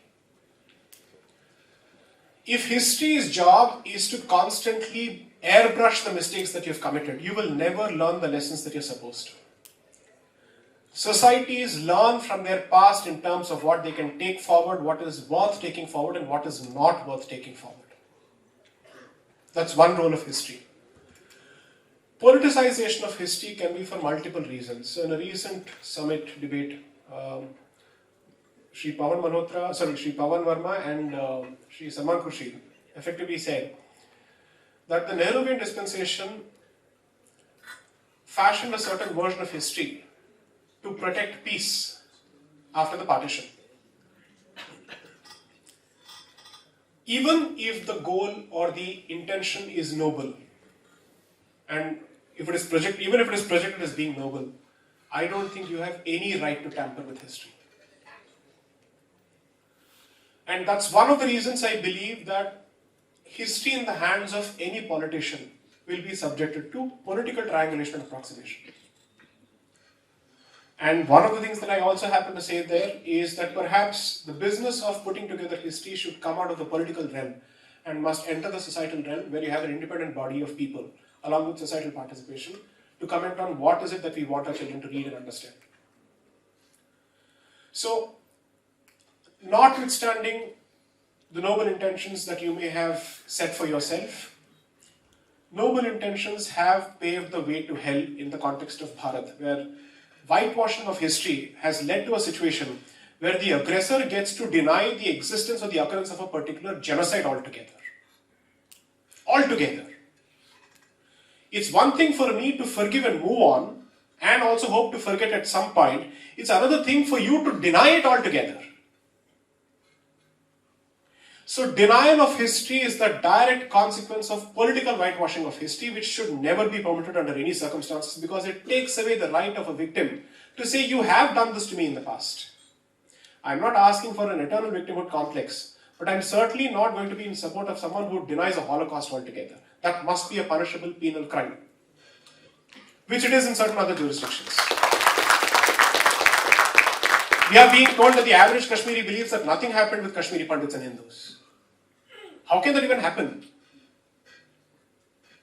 If the roles were reversed and the communities were reversed, would it have been allowed?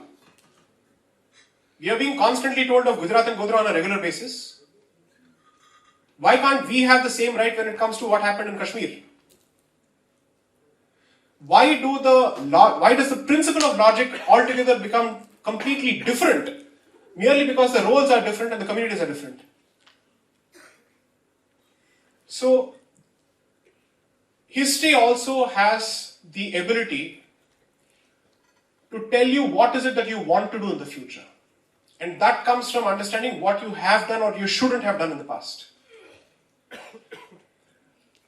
No matter what we do, almost every question that was raised in today's session has had something to do with history. Not one question has been independent of history. So at the very least, its value, its relevance cannot be denied. It cannot be dismissed. So can you say just one thing? Can you say there can be an objective version of history which is more contrary to People want to be objective, they are rarely objective. So historians say ummeed karna mushkil hai, but the only hope that you do is that every, let's say, profession has certain rules to ensure some kind of consistency, to ensure some kind of objectivity. So I'll explain how this works. So you have principles using which a statute is to be interpreted, with every judge will have to abide by. But does it mean that two different people applying the same principle to the same provision will come to the same conclusion? तो फिर वकील की जरूरत ही नहीं है. There are no two different interpretations possible, right? Because somewhere your subconscious bias is going to work, because you are trying to arrive at a conclusion which you think is the right conclusion, and your conscious mind is constantly creating arguments to reach that particular conclusion. That's effectively how the subconscious and the conscious mind works. That's exactly why it's called confirmation bias. You may not know it, but you've ended up arriving at the same conclusion, and you feel happy about the fact that you've reached a conclusion and some of the words lend support to your conclusion. Otherwise, how is it that a 3-judge bench says something, a 5-judge bench says something, a 7-judge bench says something, everybody keeps changing? Then shouldn't law be the same as mathematics when it comes to its outcomes? It's not. Yes, go on. It's truly the final question, because I have briefings to attend, I have hearings tomorrow. So this is not billable, that is billable. So, yes. So as the last question of the day. Let the lady have the last question of the day. Okay, sir. Yeah. Mike, please. You are rendering the female community voiceless here. JNU, what are you doing? Julus nikalo, jalao kuch. Thank you so much, sir. Yes, please. Hello, sir. Jai Shri Ram. Jai Shri Ram.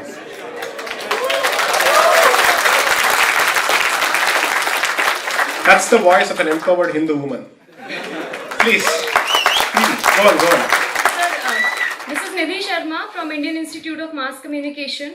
Sir, my question to you is that we are now seeing mass conversions to a new faith altogether, or let me put it this way, a new ideology called Navayana Buddhism. And those 22 vows of Ambedkar show nothing but hatred towards the global minority, that is Hindus. Right. So do you, and ये politically भी politicians इसको support कर रहे हैं, so happening openly, blatantly हो रहा है.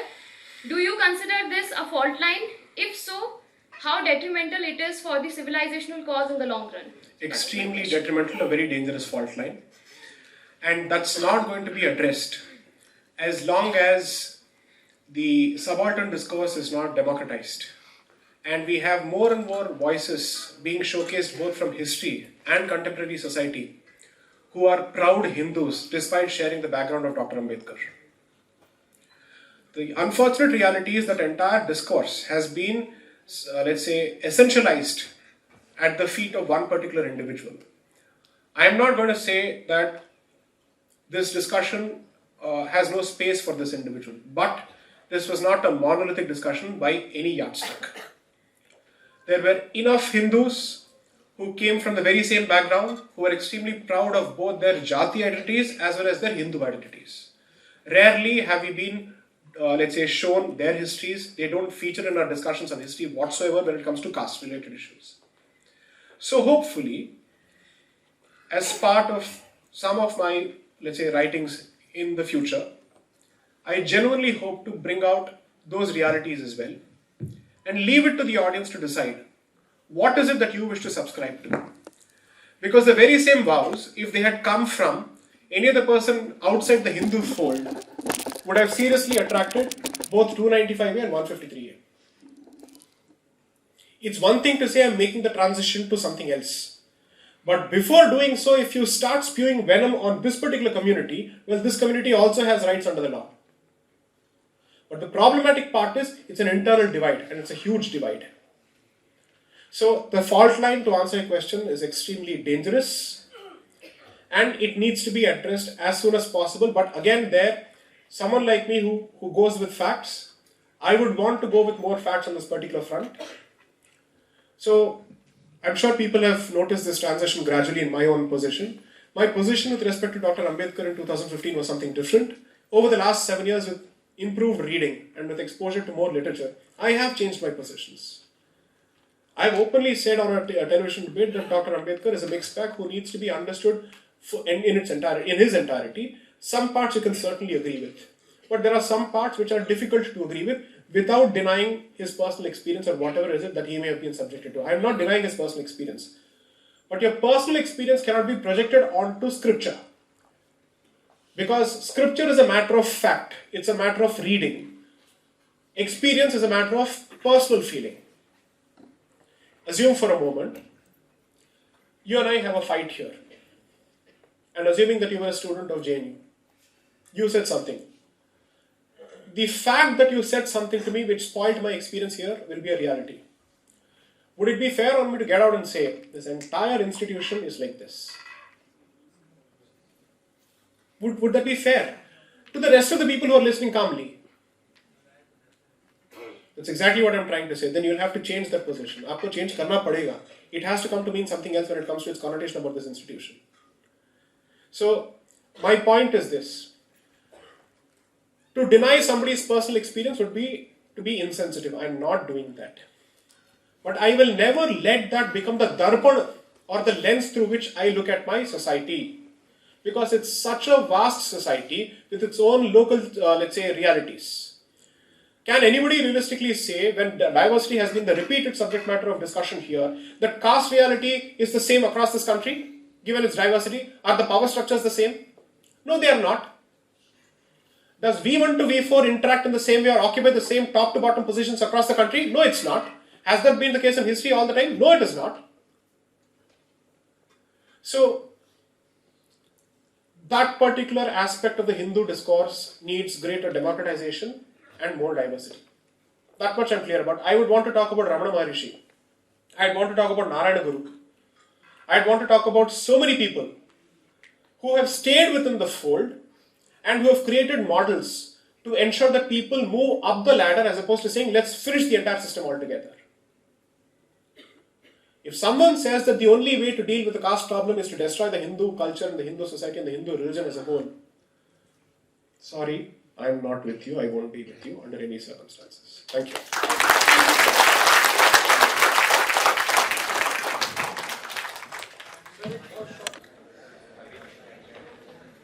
Before I give formal vote of thanks, can we have a great round of applause for Mr. Deepak?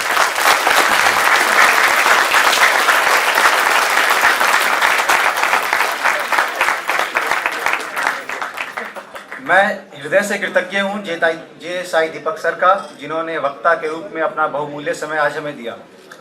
मुझे लगता है कि मैं यह बात समस्त जेएनयू छात्र समुदाय की ओर से कह सकता हूँ कि आपका सानिध्य पाकर हम धन्य हुए और हम आशा करते हैं कि आगे भी आपका मार्गदर्शन हमें यूं ही मिलता रहेगा। मैं धन्यवादी हूँ हमारे सभी सदस्यों का, जिनके अथक परिश्रम के बिना आज का यह संवाद संभव नहीं हो सकता था। मैं विशेष रूप से आभार व्यक्त करता हूँ अखिल भारतीय विद्यार्थी परिषद की जेएनयू इकाई का, जिनके समर्थन के बिना यह कार्यक्रम हुआ ही नहीं होता। अंत में मैं हमारे आज के सभी श्रोताओं का आभार व्यक्त करता हूं कि उन्होंने अपने प्रश्नों व उपस्थिति से इस चर्चा को सार्थक बनाया।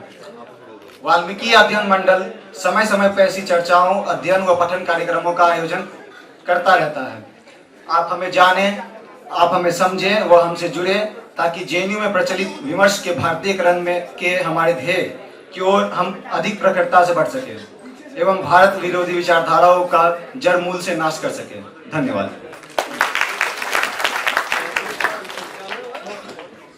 वंदे मातरम हेतु सभी अपने स्थान पर खड़े हो जाएंगे।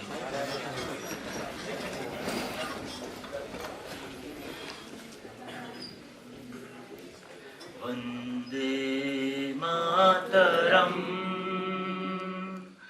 वंदे मातरम सुजलां सुफलां मलयज शीतलां शस्य श्यामलां मातरम वंदे मातरम शुभ्रज्योत्स्ना पुलकितयामिनी फुल्लकुसुमिता द्रुमदर शोभिनी सुहासिनी सुमधुरभाषिणी सुखदां वरदां मातरं वन्दे मातरम् कोटि कोटि कंठ कल कल निनाद कराले कोटि कोटि भुजय धृत कर करवाले अबला केनो माय तो बाले बहुबलधारिणी नमामि तारिणीं रिपुदलवारिणी मातरं वन्दे मातरं तुमि विद्या तुमि धर्म तुमि हृदि तुमि मर्म त्वं हि प्राणा शरीरे बाहुदे तुमि मा शक्ति हृदये तुमि मा भक्ति तुम्हारे प्रतिमा गढ़ी मंदिरे मंदिरे मातरम वंदे मातरम त्वं हि दुर्गा दश प्रहरण धारिणी कमला कमलदल विहारिणी वाणी विद्यादायिनी नमामि त्वां नमामि कमलाम् अमलामतुलां सुजलां सुफलां मातरं श्यामलां सरलां सुस्मितां भूषितां धराणीं भराणीं मातरं वन्दे मातरं वन्दे मातरं। भारत माता की जय।